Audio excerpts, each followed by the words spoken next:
सप्तमेषु श्रेयध्वम् सप्तमाष्टमेषु श्रेयध्वम् अष्टमानवमेषु श्रेयध्वम् नवमादशमेषु श्रेयध्वम् दशमा एकादशेषु श्रेयध्वम् एकादशाद्वादशेषु श्रेयध्वम् अष्टादशेषु श्रेयध्वम् अष्टादश एकादशेषु श्रेयध्वम् एकान्नविपुंसाविपुंसेषु श्रेयध्वम् विपुंसा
సార్థకం కావాలంటే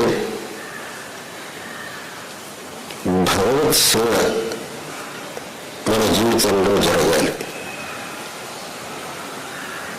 మన యొక్క శరీరంలో మనతో భగవంతుని యొక్క సేవను త్రికరణ శుద్ధిగా చేసినప్పుడే మన జీవితంలో ధన్యమైంది. భగవంతుడు సర్వవ్యాపి. ఆ భగవంతుడు ఒకడే. అయినా భక్తులను అనుగ్రహించుటకు భగవంతుడు అనేక రూపములను గ్రహించాడని శాస్త్రం చెబుతున్నది. అలా భక్తానుగ్రహం కోసం భగవంతుడు స్వీకరించిన రూపాల్లో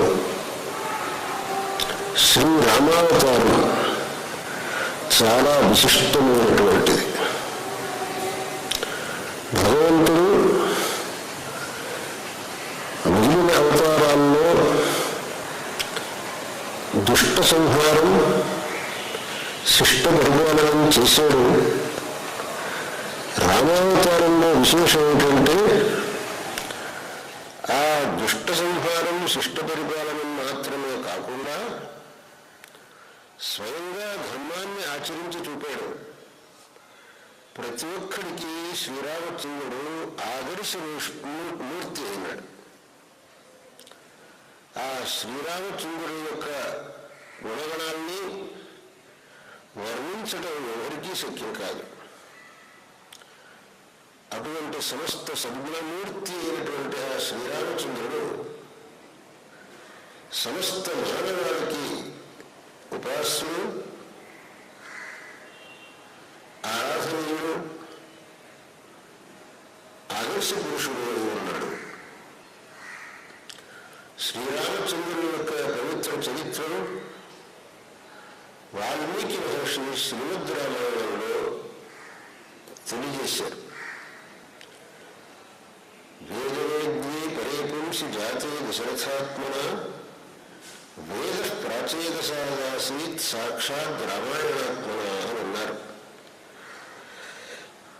వేదవేద్యుడైనటువంటి పరమాత్ముడే శ్రీరామచంద్రుడు. ఆ పరమాత్మ ప్రతిపాదకమైన వేదమే శ్రీమద్ రామాయణం అని దాని యొక్క అర్థం. అందువల్ల ఆ శ్రీరామచంద్రుని యొక్క ఉపాసన మనకు అన్ని విధములైనటువంటి శ్రేయస్సులకు కారణమవుతుంది. ఆ శ్రీరామచంద్రుని యొక్క నామజపం కానివ్వండి,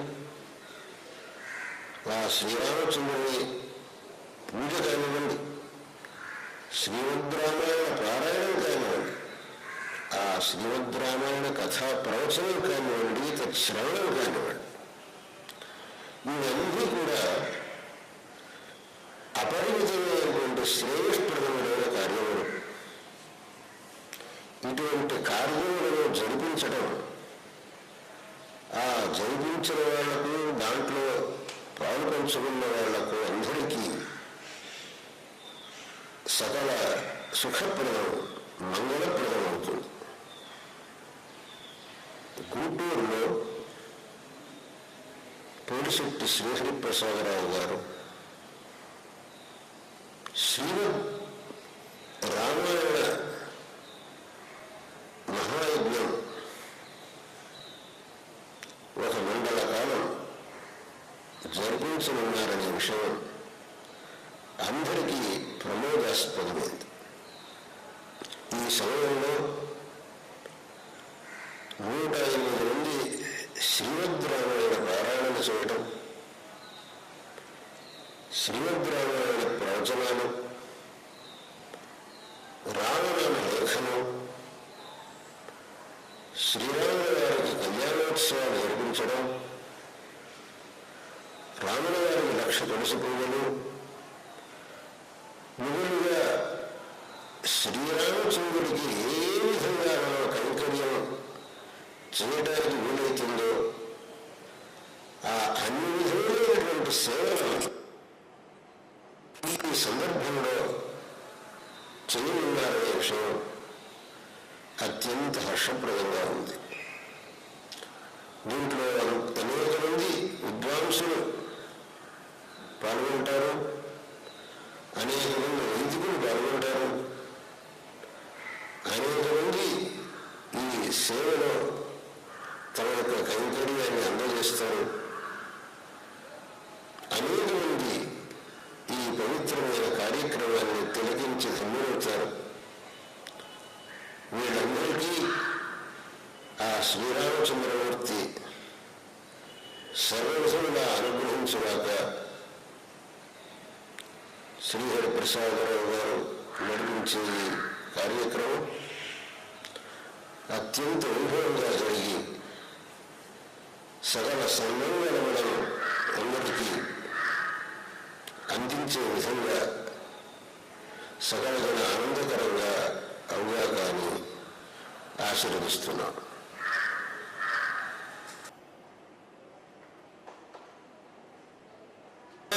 గురుదేవో మహేశ్వరః గురు సాక్షాత్ పరం బ్రహ్మ తస్మై శ్రీ గురవే నమః. భారతే కరుణాపాత్రం భారతే పదభూషణం భారతే పదమారూఢం భారతే తీర్థమాశ్రయే. ఆపదామపాత్తారం దాతారం సర్వసంపదాం లోకాభిరామం శ్రీరామం భూయో భూయో నమామ్యహం. రామాయ రామభద్రాయ రామచంద్రాయ వేదసే రఘునాథాయ నాథాయ సీతాయ పతయే నమః. వైదేహీ ఈ భక్తులందరూ రాసినటువంటి రామాయణం, ఆ రామనామం అందులో నిక్షిప్తం చేస్తాం. ఆ శక్తి ఎల్లకాలంలోనూ అక్కడికి వచ్చి సందర్శించినటువంటి అందరికీ కూడా ఎంతో శ్రేయస్సు కలిగిస్తుంది కనుక ఆ కార్యక్రమం చేస్తున్నాం. అదేవిధంగా ప్రతిరోజు కూడా విద్యార్థుల చేత దాసరథి శతకం రామచంద్రమూర్తి వారి సన్నిధానంలో విన్నవించడం జరుగుతుంది. సంక్షేప రామాయణం, బాలకాండలో వచ్చేటువంటి సంక్షేప రామాయణం కూడా ప్రతినిత్యం పారాయణ జరుగుతుంది. అదేవిధంగా నామరామాయణం పారాయణం జరుగుతుంది. ఈ కార్యక్రమాలన్నీ కూడా అందరూ తిలకించాలి. ఈ 42 రోజులు మన గుంటూరు పట్టణం అంతా కూడా రామం రామం రామం రామనామంతో, రామ జపంతో, రాముని యొక్క కథా శ్రవణంతో పునీతం కావాలనేటువంటి సదుద్దేశంతో చేస్తున్నాం. కాబట్టి ఈ భక్తులైన మీ అందరికీ కూడా భక్తిపూర్వకంగా సౌమ్యంగా కోరుకునేది ఏమంటే, మీరందరూ కూడా మీ సేవలో మీకు ఏది ఉపయుక్తంగా ఉంటుందో, ఏది అవకాశంగా ఉంటుందో అటువంటి సేవలో పాల్గొని మీరందరూ ధరిస్తారు, మీ కుటుంబాలందరూ కూడా సుఖ సంతోషంతో వర్ధిల్లాలని చెప్పి మా శృంగేరి శారదాపేట గుంటూరు శాఖ తరఫున మిమ్మల్ని అందరినీ అభ్యర్థిస్తున్నాను. తర్వాత శ్రీ గురువు గారి ప్రవచనం ప్రారంభం చేసే ముందు హైదరాబాద్ నగరం నుంచి గురువు గారికి ఆప్తులు,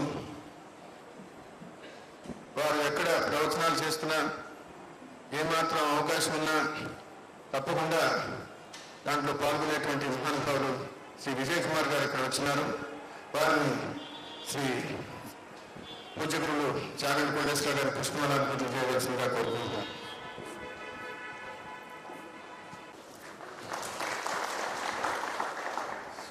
అదేవిధంగా శిష్యులు, పుత్ర సమానులు, గురుగారు ప్రసంగాలు వినే వారందరికీ కూడా వారి పేరు సుపరిచితం. వారిని వారు విశ్వకర్మని చెప్తూ ఉంటారు.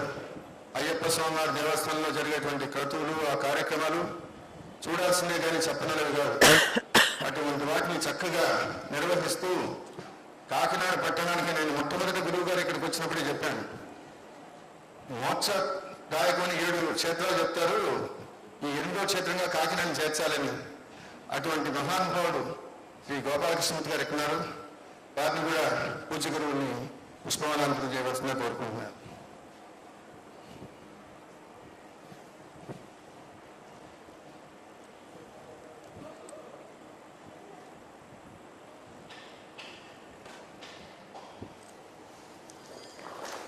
చాలా సంతోషం గోపాలకృష్ణ గారు. అదేవిధంగా ఇంకొక మహానుభావుడు ఎప్పుడు గురువుగారికి ఎటువంటి సేవ చేసే అవకాశం లేదు. నాకు కుమారుడితో సమానం ప్రసాద్ బాబుని వచ్చి గురువు గారికి పుష్పమాలార్పణ చేయవలసిందిగా కోరుకుంటున్నాను.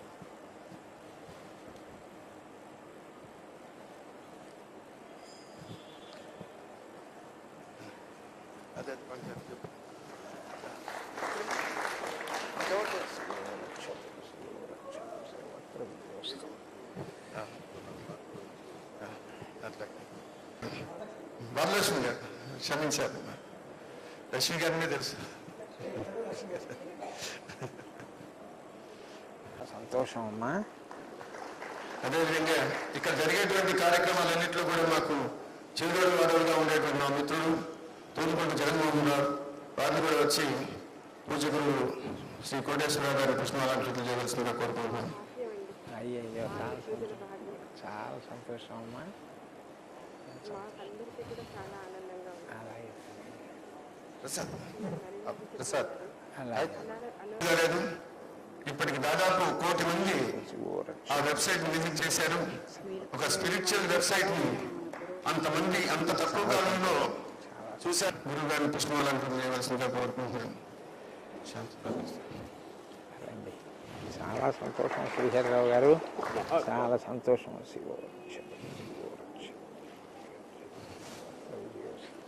ప్రశంసించకూడదు కానీ ఏ తండ్రి అయినా గొప్పగా ఫీల్ అయ్యేటువంటి ఒక వ్యక్తి నా కుమారుడు శ్యామ్ సుందర్. చిన్నవాడైనా భక్తిలో నన్ను మించినవాడు. వాడిని కూడా వచ్చి గురువును పుష్పమాలార్పణ చేసి వారి ఆశీర్వాదం పొందవలసిందిగా కోరుకుంటున్నాను.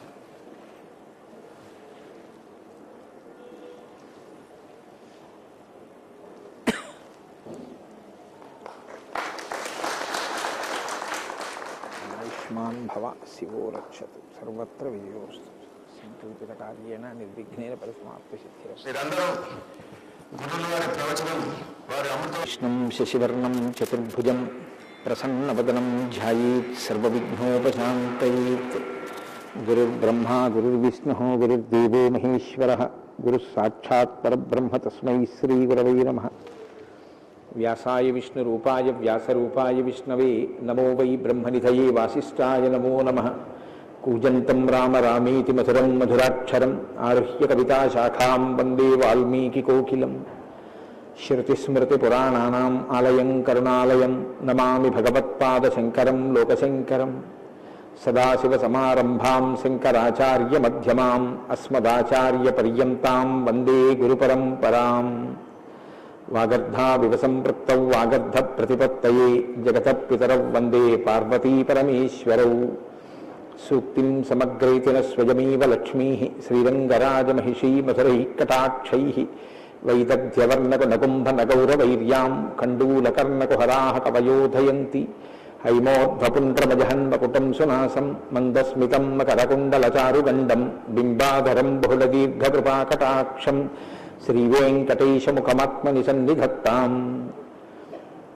మనోజవం మరుతతుల్యవేగం జితేంద్రియం బుద్ధిమతాం వరిష్టం వాతాత్మజం వనరయూధముఖ్యం శ్రీరామదూతం శిరసా నమామి.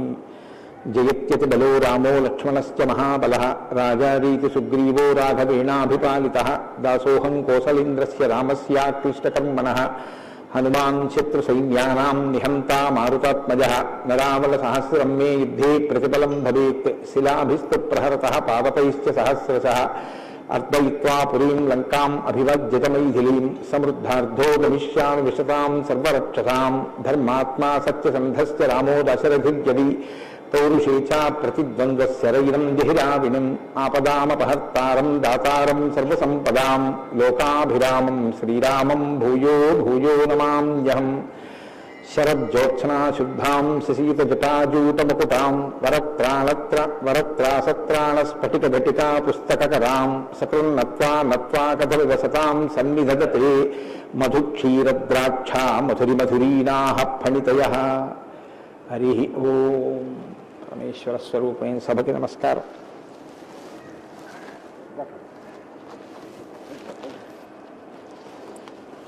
శంకర భగవత్పాదుల చేత ప్రతిష్ఠించబడినటువంటి భారతదేశం 4 మూలలా ఉన్నటువంటి 4 పీఠాలలో సార్వభౌమ పీఠంగా పరిగణింపబడినటువంటి దక్షిణ భారతదేశంలోని శృంగగిరి పీఠానికి ఆధ్వర్యం వహిస్తున్న పూజ్యపాదులు శ్రీ శ్రీ శ్రీ భారతీ తీర్థస్వామి వారి యొక్క దివ్యమైనటువంటి సందేశంతో ప్రారంభమై వారి యొక్క అనుగ్రహ ఆశీస్సులతో ప్రారంభమైన ఈ శ్రీరామాయణ యజ్ఞ కార్యక్రమంలో 42 రోజుల పాటు 7 రోజులు ఒక కాండ చప్పున 6 కాండలు 6 ఏళ్ళు 42 రోజులలో పూర్తి చేసి చిట్ట చివర పట్టాభిషేకం వరకు శ్రీరామాయణాన్ని సంపూర్ణంగా ప్రవచనం చేసేటటువంటి భాగ్యం నాకు కలగడం పరమేశ్వరుని యొక్క నిర్హేతుక కృపాకటాక్ష వీక్షణంగా భావన చేస్తున్నాను.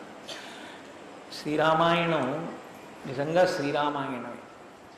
ఎందుచేత నేను ఈ మాట అంటున్నానంటే ఇప్పుడే మీరు పీఠాధిపతుల యొక్క అనుగ్రహ భాషణంలో విన్నారు. వేదవేద్యే పరే పుంసి జాతే దశరథాత్మజే వేద ప్రచేత సాదాసీత్ సాక్షాత్ రామాయణాత్మన అంటారు. అందులో ఎంత గొప్ప మాట అన్నారంటే వేదవేద్యే పరే పుంసి, వేదము చేత ప్రతిపాదింపబడినవాడు, వేదము చేత తెలియబడేటటువంటి వాడు, వేదము ప్రమాణముగా ధర్మానుష్ఠానము చేసి మానవ జన్మ తరింప చేసుకుని భగవంతుని యొక్క అనుభవాన్ని మనం పొందడానికి వీలైనటువంటి స్థితిని కలిగి ఉన్నవాడైనటువంటి పరమేశ్వరుడు రామచంద్రమూర్తిగా ఈ భూమండలం మీద అవతరించి 11,000 సంవత్సరములు కరచరణాదులతో నడయాడాడు. రాముడు వేదము చేత ప్రతిపాదింపబడినటువంటి పరమేశ్వర స్వరూపం. ఆ భగవంతుడే రాముడిగా వచ్చాడు. భగవంతుణ్ణి ప్రతిపాదించేటటువంటి వేదం వాల్మీకి మహర్షి నోటి వెంట శ్రీరామాయణంగా వచ్చింది. అందుకే శ్రీరామాయణానికి వేదోపబృంహణము అని పేరు. వేదమే రామాయణం. వేదం దేన్ని ప్రతిపాదిస్తుంది? ప్రధానంగా వేదమంతా ధర్మమే ప్రతిపాదన చేస్తుంది. ధర్మం అంటే ఏమిటి? ధ్రియతేవా జనైరితి ధర్మం అని అమరకోశం. ధర్మం అంటే తెలుసుకోవడం ధర్మంలో ఒక భాగం. కేవలం తెలుసుకోవడం ధర్మం కాదు. తెలుసుకున్నాడు, అనుష్ఠించడు, అప్పుడు ధర్మమా అంటే ధర్మం కాదు. మీరు శ్రీరామాయణాన్ని జాగ్రత్తగా పరిశీలన చేస్తే రాముడికి ఎన్ని తెలుసో ఎంత తెలుసో, రావణుడికి అన్ని తెలుసు అంతా తెలుసు. కానీ రాముడి ముందు రావణుడు ఎందుకు నిలబడలేకపోయాడు? ఒక్కటే కారణం, తాను తెలుసుకున్నది తాను విన్నది అనుష్ఠించాడు రామచంద్రమూర్తి. తాను విన్నది తాను తెలుసుకున్నది తన సౌకర్యానికి అనుగుణంగా మార్చుకుని దబాయించి బ్రతికే ప్రయత్నం చేస్తాడు రావణాసురుడు. ధర్మాన్ని మీరు తెలుసుకోవడం ప్రధానం ఎంతో, దాన్ని అనుష్ఠించడం కూడా అంతే అవసరం. అనుష్ఠానానికి పనికిరానటువంటి ధర్మం ఉపయోగం లేనిదవుతుంది. ఇంట్లో కర్ర ఉంది, వీధిలో కుక్క ఉంది. కుక్క మీ మీద పడడానికి ఉద్యుక్తమవుతున్న సమయంలో మీ ఇంట్లో కర్ర ఉంది కదా అని మీ మీద పడ్డం మానదు. మీ చేతిలో కర్ర ఉంటే కుక్క మీ మీద పడకుండా ఉంటుంది. ధర్మో రక్షతి రక్షిత అన్న మాటకు అర్థం ఏంటంటే మీరు ధర్మాన్ని అనుష్ఠిస్తే మిమ్మల్ని ధర్మం కాపాడుతుంది. ధర్మం విషయంలో తెలుసుకోవలసినటువంటి అత్యంత ముఖ్యమైన విషయం ఒకటి ఉంటుంది. ధర్మం ఇలా అనుష్ఠిస్తే అలా వెంటనే ఫలితం ఇవ్వాలని ఎక్కడ ఉండదు. ఒకచో అలా ఉండొచ్చు. ధర్మం ఎటువంటిదంటే పంట పండడం కోసమని చెప్పి వ్యవసాయదారుడు భూమిని దున్నడం మొదలు పెడతాడు. భూమిని దున్నగానే పంట పండుతుందా? భూమిని దున్నిన తరువాత వర్షం పడే వరకు ఎదురు చూడాలి. వర్షం పడితే పంట పండుతుందా? విత్తనాలు వేయాలి. విత్తనాలు వేస్తే పంట పండుతుందా? మొలకలెత్తాలి. మొలకలెత్తినంత మాత్రాన పంట పండుతుందా? దానికి చీడా పీడా పట్టకుండా సస్యరక్షణ చేసుకోవాలి. 6 గాలము శ్రమిస్తే చిట్ట చివర ఆ పంట బాగా చేతికొచ్చి ఫలసాయాన్ని ఇస్తుంది. అప్పుడు కోత కోసి తెచ్చి పొలం గట్టున వేసి బస్తాలకెత్తి ఇంటికి తీసుకెళ్ళి దాచుకునే పర్యంతము పండిన పంట మీ చేతికి వచ్చింది అని నమ్మకంగా చెప్పడం సాధ్యం కాదు. ధర్మం కూడా అంతే. ఇవాళ మీరు ధర్మం చేశారు అని వెంటనే ఫలితం ఇవ్వదు. అధర్మం కూడా అంతే. మీరు ఇవాళ అధర్మం చేశారు అని వెంటనే ఫలితం ఇవ్వదు. లోకంలో మీరు చూస్తూ ఉంటారు, ఒక్కొక్కడు చాలా పాపాచరణముతో ఉంటాడు. ఈశ్వరుని యందు భక్తి ఉండదు. శాస్త్రం ఏది వద్దందో అది చేస్తూ ఉంటాడు, కానీ సర్వసుఖములను అనుభవిస్తూ ఉంటాడు. మనకేమనిపిస్తుందంటే ఆయన ఈశ్వరుణ్ణి ధిక్కరించాడు కదా, ఆయన ఏం ధర్మం పాటించట్లేదు కదా, ఆయన ఏం వేద ప్రమాణాన్ని అంగీకరించట్లేదు కదా, ఆయన సంతోషంగా సుఖంగా ఉన్నాడు. అన్నీ విని అన్నీ నమ్మి అన్నీ విశ్వసించి వేదమును ప్రమాణముగా స్వీకరించి ధర్మమును అనుష్ఠించినటువంటి నేను కష్టాలు పడుతున్నాను. ఏమిటి ఉపయోగం ఈ ధర్మం పట్టుకుంటే అనిపిస్తుంది. ధర్మం పట్టుకోవడం ఎటువంటిది అంటే పంట పండడం కోసమని పొలం దున్నడం లాంటిది. పొలం దున్ని కష్టపడిన వాడికి పంట ఎప్పటికైనా చేతికొచ్చినట్టే. ధర్మాన్ని అనుష్ఠించిన వాడికి కూడా ధర్మం కాపాడి తీరుతుంది. అధర్మం ఇంటికి అంటుకున్నటువంటి చిన్న మంట లాంటిది.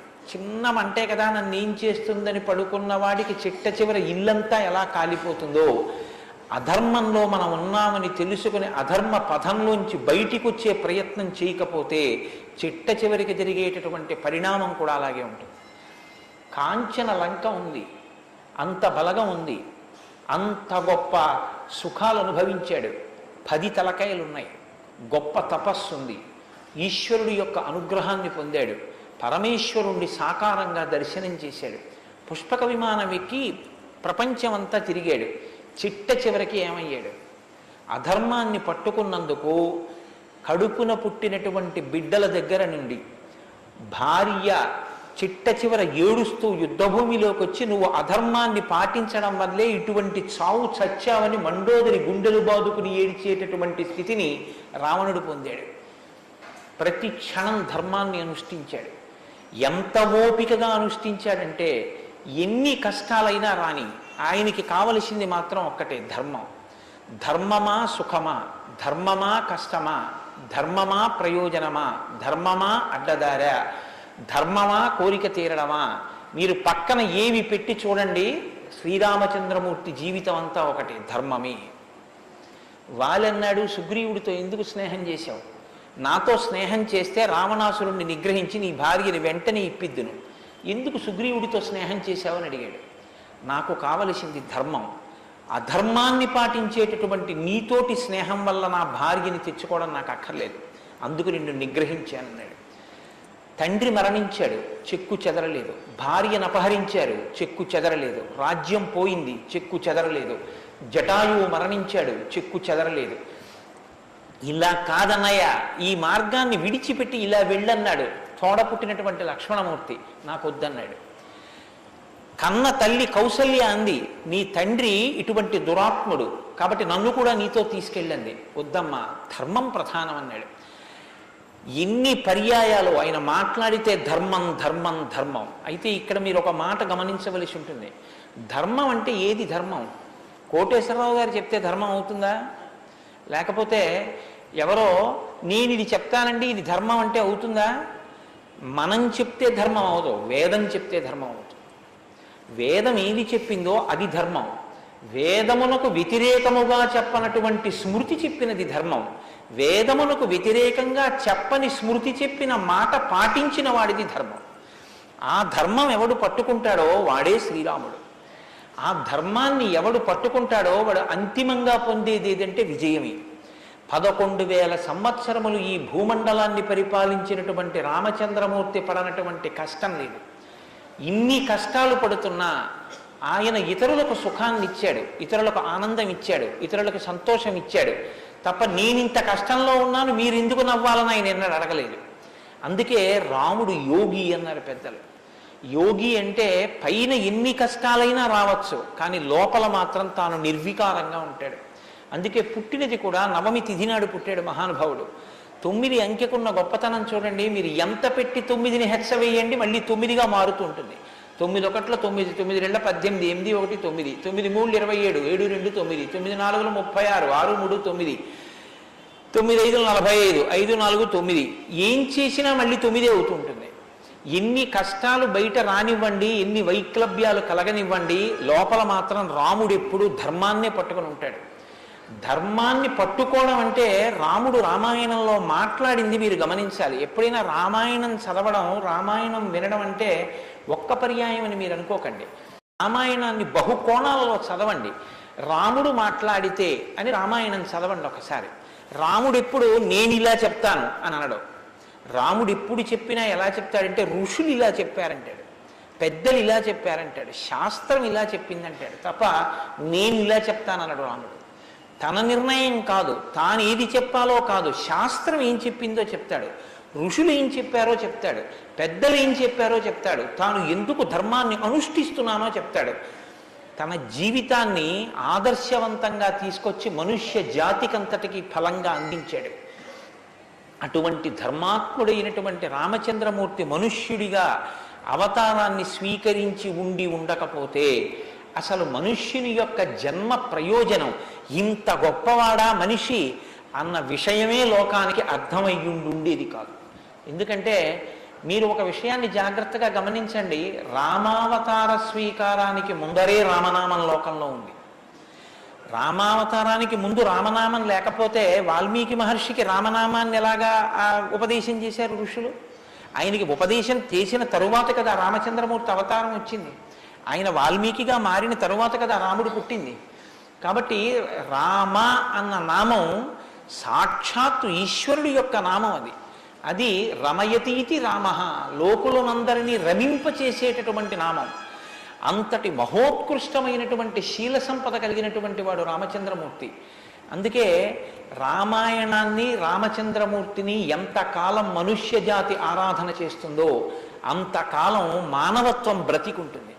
ఏనాడు రామచంద్రమూర్తిని మరిచిపోతామో, ఏనాడు రామాయణం మనకు అక్కర్లేదని అంటామో, ఆనాడు మనిషిగా కనపడుతున్న మనుష్యత్వం చచ్చిపోతుంది, మానవత్వం చచ్చిపోతుంది, నరత్వం చచ్చిపోతుంది. అది పోయిన నాడు నరజన్మ యొక్క ప్రయోజనమే పోతుంది. అందుకే మీరు చూడండి, విష్ణువు దశావతారములను స్వీకరించారు.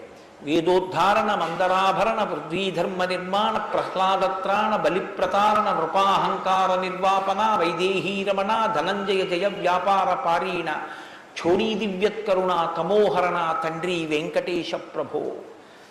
ఇన్ని అవతారాలు స్వీకరించినా ఆ అవతార పరిసమాప్తి అయిపోయిన తరువాత మనం పిలిస్తే ఇక లక్ష్మీనారాయణులని పిలుస్తాం. ఒక వామనమూర్తి అవతార పరిసమాప్తి అయిపోయింది, ఏమంటాం? లక్ష్మీనారాయణులు. ఒక పరశురాముడు, లక్ష్మీనారాయణులు. ఒక మత్స్యావతారం, లక్ష్మీనారాయణులు. ఒక్క సీతారాముల అవతారంలో మాత్రం యుగాలు మారిపోయినా ఆ అవతారాన్ని సీతారాములని పిలుస్తాం. భార్యాభర్తలు ఎలా బతకాలో నేర్పినటువంటి అవతారం రామావతారం. అన్నదమ్ములు ఎలా బతకాలో నేర్పిన అవతారం రామావతారం. తండ్రి కొడుకులు ఎలా బతకాలో నేర్పిన అవతారం రామావతారం. ఒక ఉద్యోగి యజమాని ఎలా బతకాలో నేర్పిన అవతారం రామావతారం. చిట్ట చివరికి ఎంత కష్టం కడుపులో ఉన్న రాజారాముడిగా సింహాసనం మీద కూర్చోవలసి వస్తే ప్రజల్ని కన్నబిడ్డల్లా పరిపాలించగలిగినటువంటి ధర్మాన్ని నిలబెట్టుకోగలిగినటువంటి సంపూర్ణత్వాన్ని సంతరించుకున్నటువంటి మనుష్య స్థితిని పొందిన అవతారం రామావతారం. మీకు జీవితంలో అనుష్ఠాన పర్యంతంలో ఎక్కడ ఏ విషయం గురించి అనుమానం వచ్చినా మీకు రామాయణం జీర్ణమైతే మీకు వెంటనే శ్రీరామాయణం జ్ఞాపకానికి వస్తుంది. అప్పుడు రాముడు ఇలా ప్రవర్తించాడు అని మీకు జ్ఞాపకం వస్తుంది. రామాయణం మీకు జీర్ణమైతే మీ భాష తీరు మారిపోతుంది. రామాయణం మీకు జీర్ణమైతే మాట ఎంత గొప్పదో మీకు అర్థమవుతుంది. నేను అందుకే మీకు మనవి చేశాను, రామాయణాన్ని రామాయణంగా చదవకండి అని. రామాయణం జ్యోతిష శాస్త్రం, రామాయణం వాస్తుశాస్త్రం, రామాయణం ధర్మశాస్త్రం, రామాయణం వాక్కు, రామాయణం ధర్మ పరిపాలన, రామాయణం న్యాయం, రామాయణం సామాజిక శాస్త్రం, రామాయణం శకున శాస్త్రం, రామాయణం పర్యావరణం, రామాయణం గురుభక్తి, రామాయణం శిష్యధర్మం. మీ ఇష్టం, ఎలా చదవండి, రామాయణం అలా వస్తుంది. మీకు ఇచ్చినది మట్టి ముద్ద, మీరు దాంతో మూకుడు చేసుకుంటారో, పళ్ళెం చేసుకుంటారో, ప్రమిద చేసుకుంటారో, గిన్నె చేసుకుంటారో, గరిట చేసుకుంటారో మీ ఇష్టం. రామాయణాన్ని మీరు ఎలా చూడాలనుకుంటే మీకు అలా కనపడుతుంది. శ్రీరామాయణానికి ఉన్న గొప్పతనం ఏమిటంటే వాల్మీకి మహర్షి ఎవ్వరికీ కూడా కితాబులు ఇవ్వరు. రావణాసురుడు దుష్టుడని వాల్మీకి మహర్షి అనరు. వాల్మీకి మహర్షి చెప్పేది ఇలా చేశాడని చెప్తారు. తెల్లవారకట్ట లేచాడు, పరస్త్రీ పట్ల కామంతో మనసు కదిలింది. నీకు నచ్చి నీకు కూడా అలా ఉండాలనుకుంటే నీ ఇష్టం, నీ తల కూడా తెగిపోతుంది. నీవు కూడా పుత్రమిత్ర కళత్రాదులతో భంగపాటు పొందుతావు. రాముడు నిద్రలేస్తూనే నదీ స్నానం చేసి సంధ్యావందనం చేశాడు. నువ్వు రాముడిలా ఉండాలనుకుంటే 7 తరాలు తరిస్తాయి. నీకేది కావాలో నువ్వు నిర్ణయించుకో. రాముడు గొప్పవాడని చెప్పరు, రావణుడు తక్కువవాడని చెప్పరు. నువ్వేది తెలుసుకోవాలో అది నువ్వు తెలుసుకొని అనుష్ఠించాలి. అది శ్రీరామాయణం యొక్క గొప్పతనం. అంత గొప్ప అవతారంలో రాముడు ఎప్పుడు మాట్లాడినా ఋషివాక్కుని సమర్థిస్తాడు. రాముడు ఎప్పుడు మాట్లాడినా వేదవాక్కుని సమర్థిస్తాడు. రాముడు ఎప్పుడు మాట్లాడినా ధర్మాన్ని సమర్థిస్తాడు. ఇది మీరు బాగా జ్ఞాపకం పెట్టుకోవాలి. మనం శ్రీరామాయణం వింటున్నది శృంగగిరి పీఠంలో వింటున్నాం. అదేమిటండి పీఠ శాఖ కదా అని మీరు అనొచ్చు. ఆత్మావై పుత్రనామాసి, కొడుక్కి తండ్రికి అభేదం. బింబానికి బింబం ఎందులోంచి వచ్చిందో ఆ బింబం వచ్చినటువంటి లేదా ప్రతిబింబం పుట్టిన బింబం రెండు ఒకటే. అద్దం ముందు నిలబడితే నా ప్రతిబింబం కనబడితే ఆ ప్రతిబింబం బొట్టు పెట్టుకోలేదు అనుకోండి, దిక్కుమాలిన ప్రతిబింబమా బొట్టు పెట్టుకోవద్దా, తప్పు కదా అని ప్రతిబింబానికి బొట్టు పెడితే నాకు బొట్టు వస్తుందా? బింబానికి బొట్టెట్టుకుంటే ప్రతిబింబానికి బొట్టు వస్తుంది. బింబానికి ప్రతిబింబానికి తండ్రికి కొడుక్కి గురువుకి శిష్యుడికి అభేదమైతే గుంటూరు శృంగగిరి పీఠ శాఖకి ఎక్కడో కర్ణాటక రాష్ట్రంలో ఉన్న శృంగగిరి పీఠానికి నా దృష్టిలో అభేదం. శృంగగిరి పీఠంలో కూర్చుని శ్రీరామాయణ ప్రవచనం చెయ్యవలసి వస్తే నేను ఒక మాట చెప్పకుండా రామాయణాన్ని ప్రారంభించేస్తే నేను ఒక పొరపాటు చేసిన వాడిని అవుతాను. ఇన్ని పీఠాల్ని స్థాపించినటువంటి శంకర భగవత్పాదులు అవతార పరిసమాప్తి చేస్తూ ఒక మాట చెప్పారు. వేదో నిత్యమధీయతాం తదుదితం కర్మస్వనుష్ఠీయతాం. ప్రతిరోజు వేదం చదువుకో. నువ్వు చేసే ఏ కర్మ అయినా వేదం ఎలా చెప్పిందో అలాగే చెయ్యి. అంతేకాని నీ స్వంత బుద్ధితో ఏ పనిని చెయ్యవద్దు. వేదో నిత్యమధీయతాం తదుదితం స్వకర్మస్వనుష్ఠీయతాం దుస్తర్కాస్తు విరమ్యతాం. ఈశ్వరుడు నోరిచ్చాడు కదా అని నీ చిత్తం వచ్చినట్టుగా వాదనలు చేయవద్దు. నువ్వు ఏది మాట్లాడినా శృతి శిరపక్ష స్వనుష్ఠీయతాం. ఉపనిషత్తులు ఏం చెప్పాయో వేదం ఏం చెప్పిందో దాన్ని సమర్థించడానికి నీ వాగ్బలాన్ని ఉపయోగించు. అంతేకాని ఈశ్వరుడు వాక్కు ఇచ్చాడు కదా అని నీ ఇష్టం వచ్చినట్టు నువ్వు మాట్లాడితే చూడలేదు లెక్క కట్టుకోలేడని నువ్వు అనుకోవద్దు. లెక్క కట్టేవాడు ఒకడు ఉన్నాడు. మీరు చూడండి, 84 లక్షల జీవరాశులు ఈ ప్రపంచంలో ఉన్నాయి. 84 లక్షల జీవరాశుల్లో 83,99,999 జీవరాశులకు వాక్కు లేదు. ఒక్క నరజన్మకే వాక్కు ఉంది. మళ్ళీ ఈ నరజన్మలో కొంతమంది మాత్రమే ఆ మాట చెప్పగలరు. కొంతమంది నరులుగా జన్మించిన నోరు విప్పి రామా అని గట్టిగా అనరా అంటే రామా అని అనలేరు.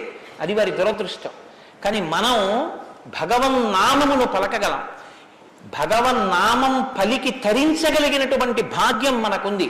హరునకు విభీషణున కద్రిజకున్ తిరుమంత్రనాదమై కరికి నహల్యకున్ ద్రుపదకన్యకు నాత్తి హరించు చుట్టమై బరగిన ఎట్టి నీ పతితపావన నామము నాదు జిహ్వపై నిరంతరము నటింపచేయుమి కదా చరది కరుణాపయోనిధి అని వేడుకున్నాడు గోపరాజు గారు. నాకేం అక్కర్లేదయ్యా స్వామి, నీ నామం నా నాలుక మీద నర్తింపచేయవయ్యా చాలన్నాడు.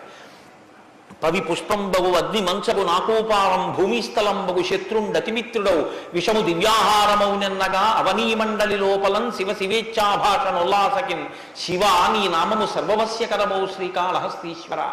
నాకు నీ శివనామం నా నాలుక మీద నర్తించాలని కోరుకున్నాడు ధూర్జటి. భగవన్ నామం చెప్పుకుంటే చాలని ఆ నామ ఉన్నందుకు వెంపర్లాడారు. అంత్యకాలమునందు ఆయాసమును నిన్ను తలుచునో తలపనో తలతునిపుడి నరసింహ నరసింహ నరసింహ లక్ష్మీచ దానవంతక కోటి భానుతేజ గోవింద గోవింద గోవింద సర్వేశ పన్నగాధిపశాయి పద్మనాభ అని 2 చేతులిచ్చి నమస్కారం చేసి చిట్ట చివర ప్రాణం పోయేటప్పుడు ఆవేళ యమదూతల అగ్రహంబున వచ్చి ప్రాణముల్ పెకలించి పట్టునప్పుడు కపవాత పైత్యముల్ కప్పగా శ్రమచేత కంపముద్భవమంది కష్టపడుచు నారాయణాయంచు నా జిహ్వతో నిన్ను పిలుతునో శ్రమచేత పిలువలేనో నాటికిపుడి నీ నామస్మరణ చేతు చెవినిడవయ్య భూషణ వికాస శ్రీధర్మపుర నివాస దుష్ట సంహార నరసింహ దురిత దూరాన్ని గుండెలు బాదుకున్నాడు నరసింహశతకర్త. ఆ భగవన్ నామం పలికేటటువంటి భాగ్యం ఉన్న ఏకైక ప్రాణి సృష్టిలో కేవలం మనుష్యుడే. అటువంటి మనుష్యుడికి ఇచ్చినటువంటి అదనపు వరం భగవత్ కథాశ్రవణం. ఈశ్వర కథ వినగలడు. ఆ ఈశ్వర కథ వింటేనే సమస్త సంసార భ్రమణ పరితాపోపశమనం అంటారు శంకర భగవత్పాదులు. గలంతి శంభోత్పచ్చరిత చరిత కిల్బిషరజో దళంతి ధీకుల్యాశ్వరతి పతంతి విజయతాం దిశంతి సంసార భ్రమణ పరితాపోపశమనం వసంతి మచ్చేతో హృదవి శివానందలహరి అంటారు.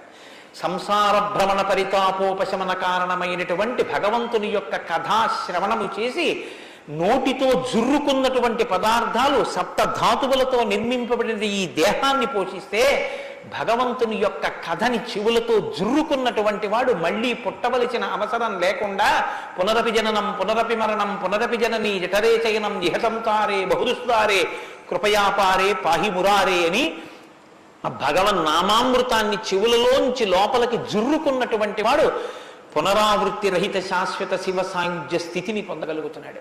ఇటువంటి భాగ్యం కలిగినటువంటి ప్రాణి మనుష్యుడు. ఆ మనుష్యుని యొక్క జీవితం ఎంత గొప్పదో, అసలు నరుడంతే ఎంత గొప్పవాడో నిరూపించినటువంటి అవతారం మనుష్య జన్మ అంటే అంత చులకనగా చూడబడినటువంటి రోజుల్లో నరుడంటే ఎంత గొప్పవాడో నిరూపించి చూపించాడు. అందుకే ఆయన అవతార పరిసమాప్తి చెయ్యాలి అంటే రావణ సంహారం చేసేసి అవతార పరిసమాప్తి చేసేయచ్చు. కానీ ఆయన అలా చేయలేదు, ప్రతిజ్ఞ చేశారు. 10 వర్ష సహస్రాన్ని 10 వర్ష శతానిచ, నేను 11,000 సంవత్సరములు ఈ భూమండలం మీద నడుస్తానన్నారు. దేని కొరకు అంటే 11,000 సంవత్సరములు నేను ఈ భూమి మీద ఉండి భార్యాసహితుడనై బిడ్డల్ని కని ధర్మాన్ని అనుష్ఠించి ఒక నరుడు ధర్మాన్ని పట్టుకుంటే ఎంత గొప్పవాడు కాగలడో నిరూపిస్తానన్నాడు రాముడు. అటువంటి నరుడి కథ అయినటువంటి రామకథ వినకపోతే, రాముడికి కృతజ్ఞతలు ఆవిష్కరించకపోతే, మనసార రామనామం చెప్పకపోతే, రామచంద్రమూర్తికి నమస్కరించకపోతే ఆ జన్మ వృధా అయిపోయినటువంటి జన్మ. అంతటి మహాత్ముడు రామచంద్రమూర్తి.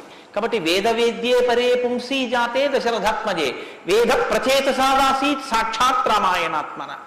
వేదము వేదోపబృంహణమై రామకథగా భూలోకంలో వచ్చింది. ఆ వేదము ఈశ్వరుని యొక్క శ్వాస. ఈ వేదము వాల్మీకి గిరి సంభూత. వాల్మీకి అనబడేటటువంటి పర్వతంలోంచి పుట్టినటువంటి ఒక జీవనది.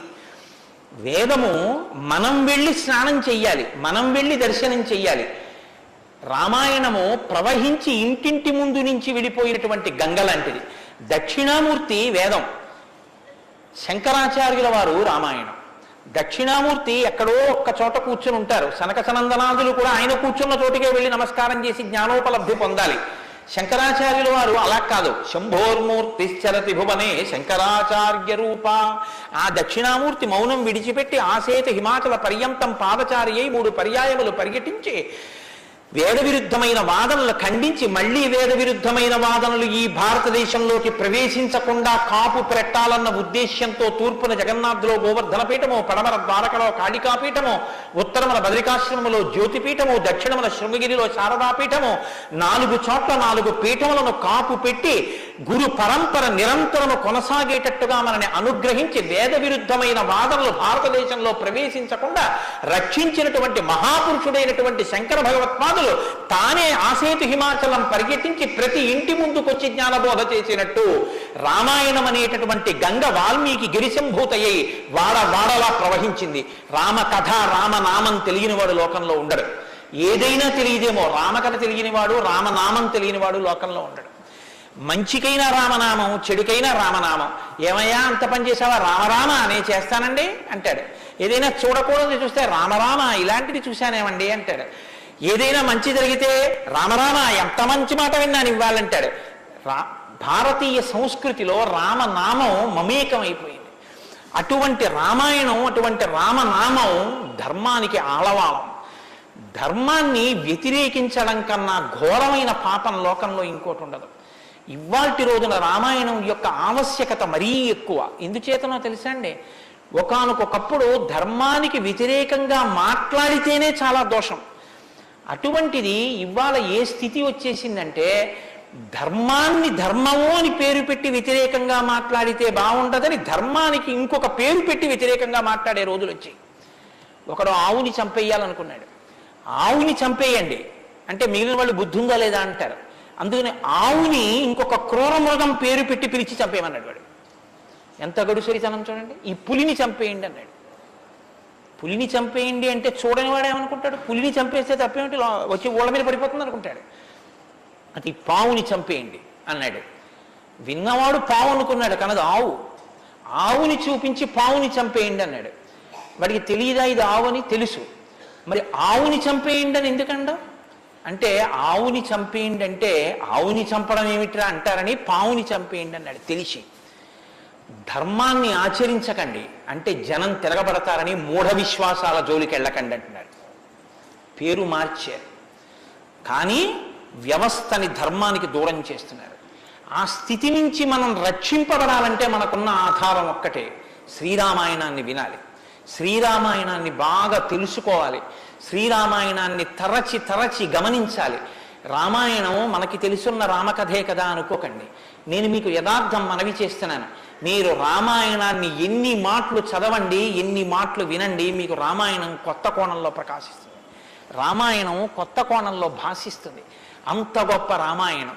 సరే నువ్వు చెప్పేది రామాయణం కదా, రామాయణం గురించి ఎందుకు అంతసేపు చెప్తావు, మేము ఎదర వింటాం కదా రామాయణం, అసలు నువ్వు రామాయణం ప్రారంభం చెయ్యి అని మీరు అంటారు. నాకు తెలుసు.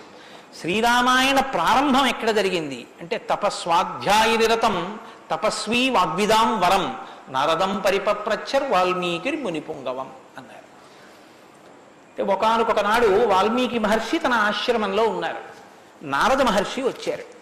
నారద మహర్షి వస్తే వచ్చిన నారద మహర్షి ఎటువంటి వారో చెప్తున్నారు. మొదట ఏదో నారదుడు వచ్చారు, వాల్మీకి అడిగారు, అది కాదు ఆ శ్లోకం. మీరు ఆ శ్లోకాన్ని చాలా జాగ్రత్తగా గమనించాలి. ఎటువంటి నారదుడు ఎటువంటి వాల్మీకి మహర్షి ఆశ్రమానికి వచ్చారట? తపస్వాధ్యాయ నిరతం తపస్వి వాగ్విదాం వరం నారదం పరిపప్రచ్చర్ వాల్మీకిర్ మునిపుంగవం. ఈ శ్లోకం నేను చెప్పే ముందు మీతో ఒక మాట నేను మనవి చెయ్యాలి. వాల్మీకి మహర్షి ఆశ్రమానికి నారదుడు వచ్చి సంక్షేప రామాయణం చెప్పిన తరువాత కదా రామాయణం ప్రచారంలోకి వచ్చింది. వాల్మీకి మహర్షి ఆశ్రమానికి నారద మహర్షి వచ్చిన తరువాత రామాయణాన్ని ఎవరికి నేర్పారు? ఆయన రచన చేసి మొట్టమొదట ఎవరికి నేర్పి ఉండాలి? ప్రవాహము అంటే ఎవరి ద్వారానో వెళ్ళాలి కదా. అది మొట్టమొదట లోకంలో దాన్ని ప్రచారం ఎవరితో ప్రారంభమైంది? వాల్మీకి రామాయణ రచన చేసి ఎవరికి నేర్పారు? వాల్మీకి రామాయణ రచన చెయ్యగానే నేర్పిన మొట్టమొదటి శిష్యులు లవకుశులు. లవకుశులకి మొట్టమొదట రామాయణం నేర్పుంటే సీతమ్మ వాల్మీకి ఆశ్రమంలో ఉందా లేదా? ఉంది. వాల్మీకి ఆశ్రమంలోకి సీతమ్మ వచ్చి లవకుశులు పెద్దవాళ్ళై గురువు గారి దగ్గర శ్రీరామాయణాన్ని ఉపదేశం పొందడానికి యోగ్యమైనంత వయస్సు వచ్చేసిన తరువాత నారద మహర్షి వచ్చారు. వచ్చి సంక్షేప రామాయణం చెప్పారు. అప్పటి వరకు రామాయణం లేదు లోకంలో, అంతే. ఇంకా తర్వాత కదా వాల్మీకి రచించారు సంక్షేప రామాయణం విన్నాక. కాబట్టి ఇప్పుడు రామాయణ కథ ఏ స్థాయిలో ఉంది, ఏ స్థితి దగ్గర ఉంది రామాయణ రచన మొదలయ్యేప్పటికీ? రామాయణం పూర్తయిపోయే స్థితిలో ఉంది. రామాయణం పూర్తయిపోయే స్థితిలో రామాయణ రచన ప్రారంభమైంది. ఇది మీరు గమనించాలి. రామచంద్రమూర్తి పుట్టక ముందు రామాయణాన్ని రచించలేదు వాల్మీకి. రామచంద్రమూర్తి పట్టాభిషేక పూర్వం రామాయణ రచన జరగలేదు. రామాయణ రచన ఎప్పుడు జరిగినట్టు? రామచంద్రమూర్తి పట్టాభిషేకం చేసుకుని సీతమ్మ తల్లిని అడవులలో విడిచిపెట్టి, అడవులలో ఉన్న సీతమ్మని వాల్మీకి మహర్షి తన కుటీరానికి తీసుకెళ్లి లవకుశులు జన్మించి వాళ్ళు పెరిగి పెద్దవాళ్ళై యోగ్యులై విద్యాభ్యాసం చేసి సంగీత విద్యలో మంచి నిష్ణాతులై వాల్మీకి మహర్షి రచించిన రామాయణాన్ని బోధ చేస్తే నేర్చుకుని లోకంలో ప్రచారం చెయ్యగలిగినంత వయస్సు వాళ్ళు వచ్చిన తరువాత నారద మహర్షి వచ్చారు అక్కడికి. అలా ఎందుకు జరగాలి అంటే, వచ్చినటువంటి మహానుభావుడు రామచంద్రమూర్తిగా వచ్చాడు, మనుష్యుడిగా నడిచి చూపించేశాడు. అప్పటికే 11,000 సంవత్సరాలు ఇంచుమించు పూర్తయిపోతున్నాయి. జరిగిన కథ జరిగిపోయింది. జరిగిన కథ జరిగిపోయిన తర్వాత ఇప్పుడు వచ్చాడు నారదుడు. ఇప్పుడు జరిగిపోయిన కథలో అడుగు తీసి అడుగు వేస్తే ధర్మం రామాయణంలో. అడుగు తీసి అడుగు వేస్తే ఎంత కథ చెప్పాలండి నారదుడు వాల్మీకి మహర్షికి? రాముడు పుట్టుక ముందు దగ్గర నుంచి చాలా కష్టపడి రాముడు ఇలా మాట్లాడాడు, రాముడు అలా మాట్లాడాడు, సీతమ్మ రాముడి దగ్గరికి ఇలా వెళ్ళింది, దశరథ మహారాజు గారి దగ్గరికి రాముడు ఇలా వెళ్ళాడు, రాముడు కౌశల్య దగ్గరికి ఇలా వెళ్ళాడు, రాముడితో ఇలా మాట్లాడాడు, ఇవన్నీ నారదుడు చెప్పాలి. నారదుడు ఎలా చెప్పగలడు? చెప్పగలడు, సర్వజ్ఞుడు, మహానుభావుడు, గురుస్వరూపం కాబట్టి చెప్పగలడు. కానీ అలా చెప్తూ వెడితే రామాయణం ఎవరు చెప్పినట్టు అవుతుంది? నారదుడు చెప్పింది వాల్మీకి రాసింది అవుతుంది. మరి వాల్మీకి రామాయణ రచన చేశారని మనం ఎలా చెప్తున్నాం? ఒకటే కారణం, సంక్షేప రామాయణమే నారదుడు చెప్పాడు. కేవలం ఒక 100 శ్లోకాల దగ్గరలో రామకథని ఒక్కసారి అలా చిన్న మాల కింద అల్లి చెప్పి వెళ్ళిపోయాడంతే. మిగిలిన రామకథ రాముడు ఎలా కదిలాడో, ఎలా అడుగేశాడో, ఎలా నడిచాడో, ఎలా మాట్లాడాడో ఇవన్నీ వాల్మీకి మహర్షికి కనపడ్డాయి. ఎప్పుడు? అయిపోయాక కదండి. రాముడు పుట్టేశాక, రాముడు మాట్లాడాక, రాముడి పెళ్ళైపోయాక, రాముడు యుద్ధం చేశాక, రాముడు అప్పుడు సీతమ్మతో అంతఃపురంలో ఇలా మాట్లాడాడని వాల్మీకి తెలిసింది. ఎలా తెలిసింది? 2 కారణాలతో తెలియాలి. రాముడు చెప్పాలి, 2 వాల్మీకి ఊహ చెయ్యాలి. రాముడు చెప్తే అన్నీ అలా ఏకాంతంలో తాను సీతమ్మతో మాట్లాడినవి కూడా చెప్తాడా? మర్యాదా పురుషోత్తముడైన వాడు. 2 ఊహ చేస్తే ఊహ నిజం కావాలని ఎక్కడుంది? అప్పుడు రామాయణం మీరు వేదోపబ్రహ్మణంగా ప్రమాణంగా ఎలా స్వీకరించి చెప్పుకుంటున్నారు ఇవాళకి? కాబట్టి ఆ రెండిటికి మధ్యలో ఏదో ఉండాలి మీరు నమ్మాలంటే కదా. ఇప్పుడు చెప్పండి, రామాయణం ఓ కొత్త కోణంలో మీరు వినవలసిన అవసరం ఉందా లేదా ప్రారంభంలోనే? కాబట్టి నారదుడు వచ్చాడు, వాల్మీకి చెప్పాడు, అంతే. వినకండి. ఎటువంటి నారదుడు వచ్చాడు, ఎటువంటి వాల్మీకి చెప్తున్నాడు, అసలు ఏ స్థితిలో ఉన్నారు ఇప్పుడు వాల్మీకి మహర్షి అంటే, సీతమ్మ తల్లి ఆయన ఆశ్రమంలో ఉంది. సీతమ్మ తల్లి ఊరట పొందడానికి కావలసిన వాతావరణం ఆశ్రమంలో ఉంది. ఆయన నిరంతరము కూడా తపస్వి అయి ఉన్నారు. తపస్వి అంటే కృచ్ఛత్యాంద్రాయణాది వ్రతములు చేసేటటువంటి వాడు.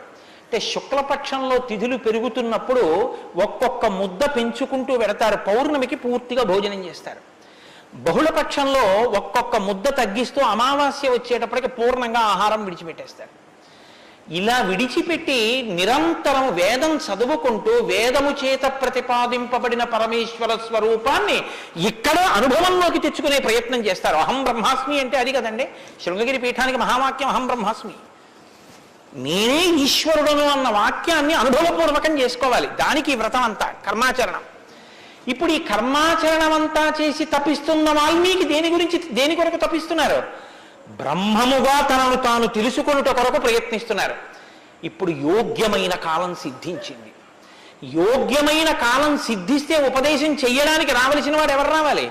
గురువుగారు రావాలి. గురువు గారి కన్నా మంగళస్వరూపం లోకంలో ఉంటుందా? ఇంకుండదు.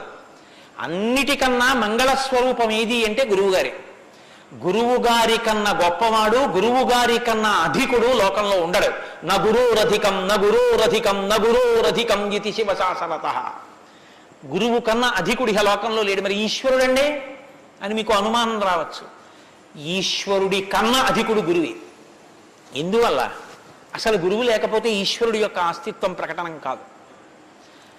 సరికదా? నేను మీకు ఒక మాటలో చెప్పాలంటే, శృంగగిరి పీఠాధిపత్యం వహించిన చంద్రశేఖర భారతీ స్వామి వారి దగ్గరికి ఒక వ్యక్తి వెళ్ళి అన్నాడు, నా దగ్గర ఒకటి కన్నా ఎక్కువ మంత్రాలు ఉపదేశం పొందినవి ఉన్నాయి. నేను ఒక మంత్రానికి ధ్యాన శ్లోకం చేసి మంత్రాన్ని అనుష్ఠిస్తుంటే ఇంకో మంత్రం యొక్క ధ్యాన శ్లోకంలో స్వరూపం కనబడుతోంది, నన్ను ఏం చేయమంటారని అడిగాడు. ఆయన అన్నారు, నీకు ఉపదేశం చేసినటువంటి గురువు గారి పాదాలు నీకు కనపడుతుంటాయా? అయ్యో నాకు చాలా ఇష్టం అండి, మా గురువు గారి పాదాలు నాకు బాగా జ్ఞాపకం. ఏ మంత్రం చేసినా గురువు గారి పాదాలే చూడన్నారు. అలా ఎలా కుదురుతుందండి అన్నాడు ఆయన. ఆ ధ్యాన శ్లోకంలో రూపం కదా చూడాలి. ఏ మంత్రం చేసినా గురువు గారి పాదాలు ఎలా చూస్తాం? ఏ గురుర్ బ్రహ్మ గురుర్ విష్ణు గురుర్దేవో మహేశ్వర, గురువే బ్రహ్మ గురువే విష్ణువు గురువే మహేశ్వరుడు. ఇక గురువు గారి పాదాలే ఆ దేవతలన్నీ. కాబట్టి గురువు గారి పాదాలు చూస్తూ నువ్వు ఏ మంత్రం చెప్పినా ఆ మంత్రం సిద్ధిస్తుంది. అయినప్పుడు ఇప్పుడు గురు దర్శనమే మంగళకరమైనటువంటి దర్శనం. నారదుని యొక్క దర్శనం, నారదుని యొక్క పేరెత్తడం కన్నా గొప్పతనం ఇంకోట్లేదు. కాబట్టి ఇప్పుడు రామాయణ ప్రారంభం దేనితో ప్రారంభమైంది? గురువు గారి దర్శనంతో ప్రారంభమైంది. నారద మహర్షి దర్శనం గురువు యొక్క దర్శనం. ఎవరికి? వాల్మీకి. రామాయణాన్ని నమ్ముకున్న జాతికి ప్రతినిధి. మనకే దర్శనంతో ప్రారంభమైంది? జగద్గురు దర్శనంతో మనకి ప్రారంభమైంది. కాబట్టి ఇప్పుడు ఎవరొచ్చారు? ఆ వచ్చినటువంటి వ్యక్తి సామాన్యమైనటువంటి వ్యక్తి రాలేదు, నారదుడు. ఆ వచ్చినటువంటి వారు మహానుభావుడై తపస్వాధ్యాయ నిరతం, నిరంతరము తపస్సు చేసేటటువంటి వారు. మీతో మాట మనవి చేశాను. తపస్సు అంటే ఈ వ్రతమును ఆచరిస్తూ నిత్య నైమిత్తిక కర్మలను వైక్లభ్యం లేకుండా అనుష్ఠించేటటువంటి వారు. నిత్యకర్మ అని ఒకటి ఉంటుంది, అది ఎప్పుడూ మానడానికి వీల్లేదు. సంధ్యావందనం ఉంది, ఎప్పుడూ మానకూడదు, ఎప్పుడూ చేయవలసిందే. నైమిత్తిక కర్మ ఉంది, ఒక్కొక్క తిథి నాడు ఒక్కొక్కటి చేయవలసి ఉంటుంది. శ్రీరామ నవమి వచ్చిందనుకోండి, ఏం చెయ్యాలి? శ్రీరామనవమి నాడు ఉదయం నుంచి రాత్రి వరకు శ్రీరామ జయ రామ జయ జయ రామ అన్న 13 అక్షరాల మంత్రాన్ని రాత్రి వరకు చేసి, రాత్రి ప్రదక్షిణం చేసి, ఉపవాసం చేసి, మరునాడు ఉదయం ఎక్కడ మీరు ఈ మంత్రం చేశారో అక్కడికి వచ్చిన తరువాత శ్రీరామ పట్టాభిషేక సర్గ, శ్రీరామావతార సర్గ, ఈ 2 సర్గలు పారాయణ చేయాలి.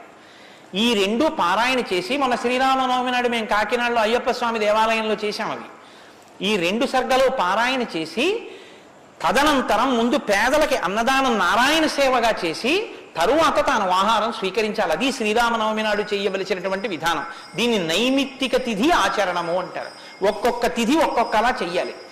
నిత్యకర్మ చేస్తూ, నైమిత్తిక తిథులను చేస్తూ, కృత్యచరాంద్రాయణాది వ్రతములను చేస్తూ, ఎప్పుడూ వేదాన్ని అలా చదువుకుంటూ, వేదము చెప్పినటువంటి హృదయాన్ని, వేదము చెప్పినటువంటి మంత్రములలో ఉన్న సారమును అవగతం చేసుకుని బ్రహ్మమును అనుభవంలోకి తెచ్చుకునేటటువంటి ప్రయత్నం చెయ్యడానికి ఉపకరణంగా ఈ శరీరాన్ని వాడుకుంటున్నవారు. ఎంత తేడా ఉందో మీరు గమనించండి. మనం ఏం చేస్తామంటే, ఈ శరీరాన్ని పోషించి ఈ శరీరము వలన ఎన్ని సుఖములు పొందవచ్చో అన్ని సుఖములను పొందడానికి సాధనంగా దీన్ని వాడతాం. ఇది ఎందుకు అంటే, దీంతో అబ్బో ఎన్ని రుచులు చూస్తాడో, దీనికి ఎన్ని స్పర్శ సుఖాలు ఇస్తాడో, దీంతో ఎన్ని వినకూడనివి వింటాడో, దీంతో ఎన్ని పీల్చకూడనివి పీలుస్తాడో. వాళ్ళు ఏం చేస్తారంటే, దీన్ని సాధనంగా చేసుకుని దీన్ని ఎలా వాడుకోవాలో అలా వాడుకుంటూ దీన్ని అడ్డు పెట్టుకుని, దీని ద్వారా దేన్ని తెలుసుకున్న తర్వాత ఇది పడిపోయినా పర్వాలేదు, అది తెలుసుకోవడానికి ఉపకరణంగా దీన్ని వాడుకుంటాడు. ఏమిటో నువ్వు అలా అన్నావు కానీ ఆ మాట ఏం స్పష్టంగా లేదని మీరు అంటారు, నాకు తెలుసు. భగవాన్ రమణుల మాటల్లో చెప్తే మీకు స్పష్టంగా అర్థమవుతుంది. ఇప్పుడు నేను అన్న మాటకి తెలుసుకోవలసినది తెలుసుకునేంత వరకు దీన్ని ఉపకరణంగా వాడుకోవడం అంటే ఏమిటని అడిగారు రమణ మహర్షిని. ఆయన అన్నారు, భోజనం చేశాక విస్తరావతల పారేయడం. విస్తరణ ఏం చేస్తారండి? బాదమాకులు తెచ్చి, చీపురు పుల్లలు తెచ్చి, సన్నగా చీల్చి, ముక్కలు చేసి, అన్నం తినేటప్పుడు ఊడిపోయి అన్నంలో కలిసిపోకుండా జాగ్రత్తగా కుట్టి ఆకు తెచ్చి వేసుకుని నీళ్లు జల్లి తుడిచి పదార్థాలు వేసుకుని అన్నం అంతా తిని ఉత్తరాపోసనం పట్టిన తర్వాత అప్పుడు తీసుకెళ్లి ఆకు మీద పెంటకుప్ప మీద పారేస్తారు. అంతేగాని ఆకు పుట్టింది ఎందుకు అంటే ఆకు పుట్టింది ఎందుకు అంటే చివరి పెంటకుప్ప మీద పారేయడమేనండి, అది పారేస్తాం అంటారా? దేనికి వాడుకోవాలో దానికి జాగ్రత్తగా వాడుకుని ఆ ప్రయోజనం అయిపోయిన తరువాత పెంటకుప్ప మీద విస్తరాకుని పడేసినట్టు దీన్ని సాధనంగా చేసుకుని దీనిలో ఉండి దీనితో తరించి దీనిలో ఉండి దీని వలన బ్రహ్మం అంటే ఏమిటో తెలుసుకుని అనుభవంలోకి వచ్చిన తర్వాత ఇది పడిపోతున్నా ఇది నేను కాదన్న సత్యం ఎరుకలోకి రావడం వల్ల దీని మీద భ్రాంతి లేకుండా ఇది పడిపోతున్నా సాక్షిగా చూసి ఇది పడిపోయిన తర్వాత తాను ఒకటి ఏది మారని సత్యమో సత్యంగా నిలబడిపోవడాన్ని నిత్య నైమిత్తిక కర్మాచరణ చేత తాను పొందవలసిన స్థితిని పొందగలిగినటువంటి తపస్వాధ్యాయ నిరతుడు అని పిలుస్తారు. ఇప్పుడు నారదుడు అది అంటే ఇప్పుడు ఆయన సద్గురువు మహానుభావుడై ఉన్నాడు. నారం దదాతి ఇది నారద, ఆయన జ్ఞానం ఇస్తాడు. కాబట్టి ఇప్పుడు తపస్వాధ్యాయ నిరతం అటువంటి వారు ఎక్కడికి వచ్చారు? వాగ్విదాం వరం. ఆయన ఎటువంటి వాడు? వాగ్విద. వాక్ అంటే వేదం, వాక్ అంటే బ్రహ్మం, విదుడు అంటే తెలుసుకున్నవాడు.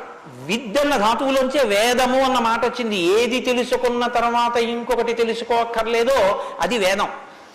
ఇప్పుడు తెలుసుకోవడం ఒకెత్తు, తెలుసుకున్న దాన్ని అర్థమయ్యేటట్టు చెప్పగలిగిన ప్రజ్ఞ ఒకెత్తు. ఒక ఆయన తెలుసుకున్నాడు కానీ ఆయన చెప్పలేడు, ఆయన చెప్తే అయోమయంగా ఉంటుంది. ఒక ఆయన స్పష్టంగా చెప్పగలడు, తాను అనుభవించాడు, అనుభవించిన దాని వైపుకి మిమ్మల్ని తిప్పగలడు, ఈ ప్రజ్ఞ ఉన్నవాడు. కాబట్టి వాగ్విదాం వరహ, బ్రహ్మమును బాగా తెలుసుకున్న వాళ్ళల్లో శ్రేష్ఠుడైన వాడు తాను తెలుసుకుని శిష్యుల్ని ఉద్ధరించడం కోసం కిందికి దిగొచ్చి మాట్లాడగలిగినటువంటి ప్రజ్ఞ కలిగిన వాడు. ఇటువంటి వాగ్విదాంవరం నారదం. అటువంటి నారదుణ్ణి ఎవరు ప్రశ్నించారు? ఇప్పుడు అడిగినవాడు వాల్మీకి మహర్షి. ఆయన ఎటువంటి వారు? తపస్వి, తపస్సు చేస్తున్నవారు. తపస్సు అంటే నేను మీకు ఇందాక చెప్పాను, బ్రహ్మమును తెలుసుకోవాలని తాపత్రయంతో ఉన్నటువంటి వారు, భావన వ్యగ్రతతో ఉన్నవారు. ఈయన నారదుణ్ణి అడిగారు. ఏమని అడిగారు? అయ్యా మీరు వచ్చారు, చాలా సంతోషం అండి, నాకు ఏ ఆపదలు రాకుండా మా అబ్బాయికి ఉద్యోగం వచ్చేటట్టు, నాకు సంతోషంగా ఉండేటట్టు, మా ఆశ్రమంలో ఆవులన్నీ ఎప్పుడు పాలిచ్చేట్టు చూడండి అని అడగలేదు. ఆయన ఒక చిత్రమైన ప్రశ్న ఒకటి వేశాడు. అది లోకంలో సాధారణంగా ఎవ్వరూ అడగని ప్రశ్న. అందుకని రామాయణం పుట్టింది, లేకపోతే రామాయణం పుట్టే అవకాశం లేదు. మీరు ఒకటి బాగా జ్ఞాపకం పెట్టుకోండి, జ్ఞానం ఎక్కడి నుంచి పుడుతుంది అంటే ప్రశ్న చక్కగా వెయ్యగలిగినటువంటి శిష్య ప్రజ్ఞలోంచి పుడుతుంది. నేను నారదం పరిపప్రచ్ఛ, పరిప్రశ్న చేశారు. ప్రశ్న అంటే అడగడం అండి. నేను ప్రశ్న వేశానండి అంటే అర్థం ఏంటి? నేను మిమ్మల్ని అడిగాను అని. పరిప్రశ్న అంటే ఇది బాగా అర్థం చేసుకోవాలి. నారదుణ్ణి పట్టుకుని ఏదో అడిగేస్తే ఆయన ఏం చెప్పడాలాగా, పరిప్రశ్న చేస్తే చెప్పాడు ఆయన. పరిప్రశ్న అంటే, ప్రశ్న అంటే అడగడం, పరి అంటే, పరి అన్న మాట ముందు కలిపారు మహర్షి.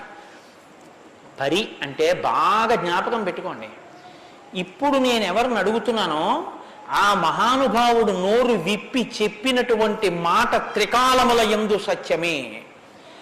ఆయన చెప్పిన మాట మీద నాకు అవిశ్వాసం అన్న మాట ఉండక్కర్లేదు. ఆయన అన్నారు అంటే అది జరిగి తీరుతుందంతే. ఆయన చెప్పింది చేస్తే ఆ ఫలితం వస్తుందంతే. ఆయనటువంటి శక్తివంతుడు. ఈ నమ్మకం మీకు ఉండి అడగడం మొదలు పెడితే శ్రద్ధ, పరిప్రశ్నకి ముందే ఉంటుందో తెలుసా అండి? శ్రద్ధ ఉంటుంది. శ్రద్ధ లేకుండా వినయం ఎలా వస్తుందండి? మీరు నాకు చెప్పండి. ఇప్పుడు నేను ఒక ఆయన దగ్గరికి వెళ్ళి ఇలా అయ్యా నమస్కారం అండి అని ఇలా ప్రణిపాతం చేసి నేల మీద పడి ఎంతో ఇదిగా రెండు చేతులు ఇలా చాపి అయ్యా మీరు నాకు దయచేసి అనుగ్రహించి ఇది చెప్పాలని ఎందుకు అడుగుతాను? ఆయన శక్తివంతుడని నేను నమ్మితేను. వీడి మొహం వీడికేం వచ్చు అనుకున్నాను అనుకో, నేను నీకేం తెలిసాడా అంటాం, అంతే. పరిప్రశ్న చేస్తారంటే వినయం ఎప్పుడు ఉంటుంది? ఆయన శక్తివంతుడని తెలిస్తే వినయం ఉంటుంది. ఆయన శక్తివంతుడని మీరు నమ్మడాన్ని శాస్త్రంలో ఏమంటారో తెలుసా అండి? శ్రద్ధ అని పిలుస్తారు. శంకరాచార్యుల వారు భాష్యం చేస్తూ శ్రద్ధ అన్న మాట గురించి ఒక మాట చెప్పారు. శాస్త్రస్య గురువాక్యస్య సత్యబుద్ధ్యావధారణ సా శ్రద్ధా కవితా సిద్ధి యయా వస్తూపలభ్యతే. శ్రద్ధ అన్న మాటకు అర్థం ఏమిటంటే శాస్త్రము చెప్పినా గురువు గారు చెప్పినా అది పరమ సత్యము. ఇక దానికి తిరుగులేదు. అది కాని పాటిస్తే మనకి ఫలితము వచ్చి తీరుతుందని నమ్మడమే శ్రద్ధ అని పేరు. ఆ శ్రద్ధ ఎక్కడుందో దానిలోంచి వినయం వస్తుంది. అప్పుడు గురువు గారిని చూసి వంగి వంగి వంగి వంగి నమస్కరించి మాట్లాడతావు. ఎందుకు మాట్లాడావు? ఆయన ఏం చేతకాకో మాట్లాడకపోతే ఆనందించలేని వాడో కాడు. ఆయన ఒక్కడు తనలో తాను ఆనందించగలడు. మరి ఇప్పుడు ఎందుకు మాట్లాడుతున్నాడు? నీ కొరకు మాట్లాడుతున్నాడు. ఆయన త్యాగం చేశాడు. ఆయన కంఠానికి శోష కలిగింది, అంటే బాధ కలిగింది. ఆయన ఊపిరికి ఘర్షణ కలిగింది. ఆయన శరీరానికి చెమట పట్టింది. దేని కొరకు? నీ కొరకు. ఆయన నీ కొరకు మాట్లాడుతున్నాడు. ఇది గుర్తిస్తే వినయం. ఈ త్యాగానికి నేనేమి ఇవ్వగలను ఆయనకి? ఈ కృతజ్ఞతాభావంతో నువ్వు నిలబడగలిగితే, అలా నువ్వు ప్రశ్నించగలిగితే పరిప్రశ్న అంటారు. ఇప్పుడు నారదం పరిపప్రచ్ఛ ఇలా ప్రశ్న వేశాడు తప్ప ఏదో ప్రశ్న వేస్తే రామాయణం వచ్చిందని మీరు అనుకోకండి. పరిప్రశ్న చేస్తే రామాయణం వచ్చింది. ఇప్పటి వరకు నారదుడు ఏం మాట్లాడలేదు. మీరు బాగా గమనించండి. వచ్చాడంతే. లోపలికి వచ్చారు, వాల్మీకి మహర్షి చూశారు, అర్ఘ్యపాద్యాదులు ఇచ్చారు, కూర్చోబెట్టారు. ఇప్పుడు పరిప్రశ్న చేస్తున్నారు. ఏ ప్రశ్న వేస్తే అసలు రామాయణం గురించి చెప్పారు ఆయన. వాల్మీకి మహర్షి అడిగిన ప్రశ్న ఏమిటంటే ఆయన్ని, కోన్వస్మిన్ సాంప్రదం లోకే గుణవాన్ కస్య వీర్యవాన్ ధర్మజ్ఞశ్చ కృతజ్ఞశ్చ సత్యవాక్యో దృఢవ్రతః చారిత్రేణ చ కోయుక్తః సర్వభూతేషు కోష్టః విద్వాన్ కః కస్సమర్థశ్చ కశ్చైక ప్రియదర్శనః ఆత్మవాన్ కో జితక్రోధో ద్యుతిమాన్ కో నరసూయకః కస్య బిభ్యతి దేవాశ్చ జాతరోషస్య సంయుగే. 16 గుణములు అడిగారు ఆయన. ఈ 16 గుణములు పరిపూర్ణముగా ఉన్నటువంటి ఒక మానవుడు ఈ లోకంలో, ఈ కాలంలో, నేను ఉన్న రోజుల్లోనే, నేను ఇప్పుడు శరీరంతో తిరుగుతుండగా నా మాంసనేత్రంతో చూడడానికి వీలుగా ఎక్కడైనా ఎవరైనా ఉన్నారా అని అడిగాడు. అంటే అలాంటి వారే ఉన్నారు. ఆయన భార్యయే తన ఆశ్రమంలో ఉంది. ఇది తెలుసా వాల్మీకి? తెలియదని చెప్పవలసి ఉంటుంది.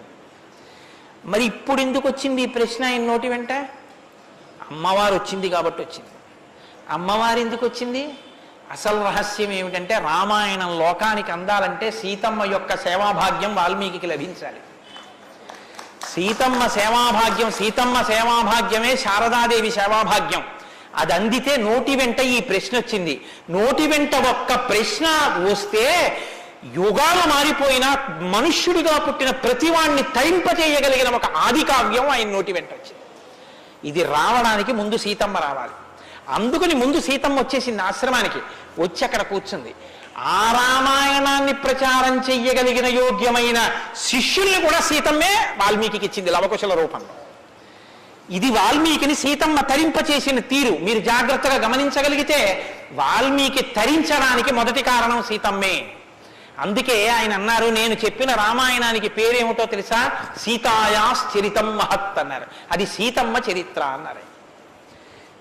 తల్లి ఎంత గొప్ప తల్లు మీరు ఆలోచించండి. అందుకే సీతమ్మ ఒకరు, శారదమ్మ ఒకరా? కాదు, సీతమ్మే శారదమ్మ. కాబట్టే అంత జ్ఞానం వాల్మీకి ఇచ్చి ఈ ప్రశ్న వేయించింది. ఎందుకు వేయించాలి? సీతమ్మ వెళ్ళిపోతే రామావతారం వెళ్ళిపోతుంది. ఇక సీతమ్మ వెళ్ళిపోతుంది. ఆ రోజులు వచ్చేసాయి. అప్పటికి ఆ రోజు వచ్చేసింది. ఎందుకంటే ఇక అశ్వమేధయాగం చేసేస్తాడు రాముడు. అశ్వమేధయాగం చేస్తే సీతమ్మ కనపడుతుంది రాముడికి. సీతమ్మ రాముడికి కనపడితే వేరొకసారి పాతివ్రత్యాన్ని నిరూపించుకోమని చెప్తాడు. ఎందుకు చెప్తాడంటే ఎప్పుడు లోకం కోసం, తన కోసం కాదు. ఈ మాట అనగానే ఆవిడంటుంది, నా ప్రయోజనం అయిపోయిందా? నీకు భార్యగా నీ వంశాన్ని నిలబెట్టడానికి. రామకథ నరుడి కథ బాగా గుర్తుపెట్టుకోండి. రామకథ దేవుడి కథని మీకు జరిగితే మీకు ఎంత పనికి వస్తుందో నేను చెప్పలేను. రామకథ నరుడి కథని మీరు వినండి, మీకు పనికొస్తుంది. అందుకే సీతమ్మ ఈ మాట అంది, నేను ఎందుకు వచ్చానో తెలుసా నీ పక్కకి? నీ వంశం తరించాలి. నీ వంశం తరించాలంటే నీకు పితృరుణం తీరాలి. పితృరుణం తీరాలంటే నీకు బిడ్డలు కనాలి. నీకు బిడ్డలు పుట్టాలి అంటే నా సహకారం ఉండాలి. నేను నా శరీరాన్ని త్యాగం చేస్తే నా కడుపులో ఉన్న బిడ్డలు కూడా పోతారు. పోతే నీకు పితృరుణం తీరదు. నువ్వు ఏకపత్ని వృతుడవు. ఇంకొక బిడ్డని, ఇంకొక ఆడదాన్ని స్వీకరించావు, నీ వంశం ఆగిపోతుంది. నా కారణంగా నీ వంశం ఆగకూడదు. నీ వంశం కొనసాగడానికి నీకు బిడ్డలు ఇచ్చాను. నా ప్రయోజనం అయిపోయింది, నేను వెళ్ళిపోతున్నానని భూమిలోకి వెళ్ళిపోయింది ఆవిడ. ఆవిడ వెళ్ళిపోయిన తర్వాత ఇక రామావతారం లేదు. సరయూ నదిలో ప్రవేశించి రామావతారం కూడా పూర్తి అయిపోయింది. ఇప్పుడు రామావతారం పూర్తి అయిపోకముందే సీతమ్మ రామాయణం పలికించాలి. వాల్మీకితో పలికించాలంటే ఈ సన్నివేశాన్ని సృష్టించాలి. నారదుణ్ణి పిలిపించింది ఆవిడ. కాబట్టి వచ్చాడు మహానుభావుడు. వస్తే ఆయన ఈ ప్రశ్న అడిగాడు. ఇప్పుడు ఇంత ఆర్తితో ఈ ప్రశ్న అనుకోకుండా నోటి వెంట వస్తే తప్ప రామాయణ కథ ప్రారంభం కాదు. అందుకని అడిగాడు, కోన్వస్మిన్ సాంప్రతంలోకే గుణవాన్ కస్య వీర్యవాన్. ఈ కాలంలో నారద మహర్షి ఇప్పుడు నేను చూడడానికి వీలుగా నేను అడిగిన మహానుభావుడు ఎవరైనా ఉన్నాడా? ఎవరు? 16 గుణములు ఉన్నవాడై ఉండాలి. గుణమన్న మాటకు అర్థం ఏమిటి? తాను గురుముఖత నేర్చుకున్నటువంటి విద్య ఏ కాలమునందు ప్రవర్తనలో ఎలా ప్రకాశించాలో అలా ప్రకాశిస్తే అది గుణముగా కనపడుతుంది. మా గురువు గారు నన్ను, నాయనా ఒరే కోటేశ్వరరావు, గోవులకు సేవ చెయ్యరా అని చెప్పారనుకోండి. నేను అలా గుళ్ళోకి వెళ్ళిపోతున్నాను, ఓ అరడజన అరటిపళ్ళు పట్టుకుని దేవాలయంలోకి వెడుతున్నాను. ఒక ఆవు నా వంక చూసి ఇలా ఇలా ఇలా ఇలా నోరు చాపింది. నేను ఆ ఆవుని దవడ మీద ఒక్క దెబ్బ కొట్టి గుళ్ళోకి వెళ్ళాను. మా గురువు గారు సంతోషించచ్చా? మా గురువు గారు చెప్పారు, రే పరాశక్తికి ఆవుకి తేడా లేదురా అని చెప్పారు. ఇప్పుడు నేనేం చెప్పాలి? నేను లోపలికి వెళ్ళి అర్చకుడికి ఇస్తే నివేదన చేస్తాడు. ఇక్కడ నా తల్లి ఎదురొచ్చి నా దగ్గర ప్రత్యక్షంగా తింటానని అడుగుతోంది. అమ్మ ఏమి భాగ్యం, అక్కడ ఇంకా తొక్క తీసి పెట్టాలి, ఇక్కడ తొక్కతో తినడానికి సిద్ధంగా ఉన్నావు, నా చేత్తో పెట్టుకుంటాను. 2 చెప్పులు ఇప్పి కభాలో 2 అరటిపళ్ళు నేను పెట్టాలి. పెడితే నేను గురువాక్యాన్ని అనుష్ఠానంలోకి తెచ్చుకున్నవాడిని. ఇప్పుడు గుణముగా ప్రకాశిస్తుంది. కోటేశ్వరరావు గారండే వాళ్ళ గురువు గారు చెప్పింది గుర్తు పెట్టుకుని ఆవుకి 2 అరటిపళ్ళు పెట్టాడు, అదో గుణం. అంటే నేను నా గురించి చెప్పుకుంటున్నాను అనుకోకండి, నేనే అటువంటి పుణ్యకార్యాలు చేసిన వాడిని కాదు మహాప్రభు, ఏదో ఉదాహరణకి చెప్పానంతే, అదే స్వోత్కర్ష కోసం చెప్పిన వాడిని కాదు.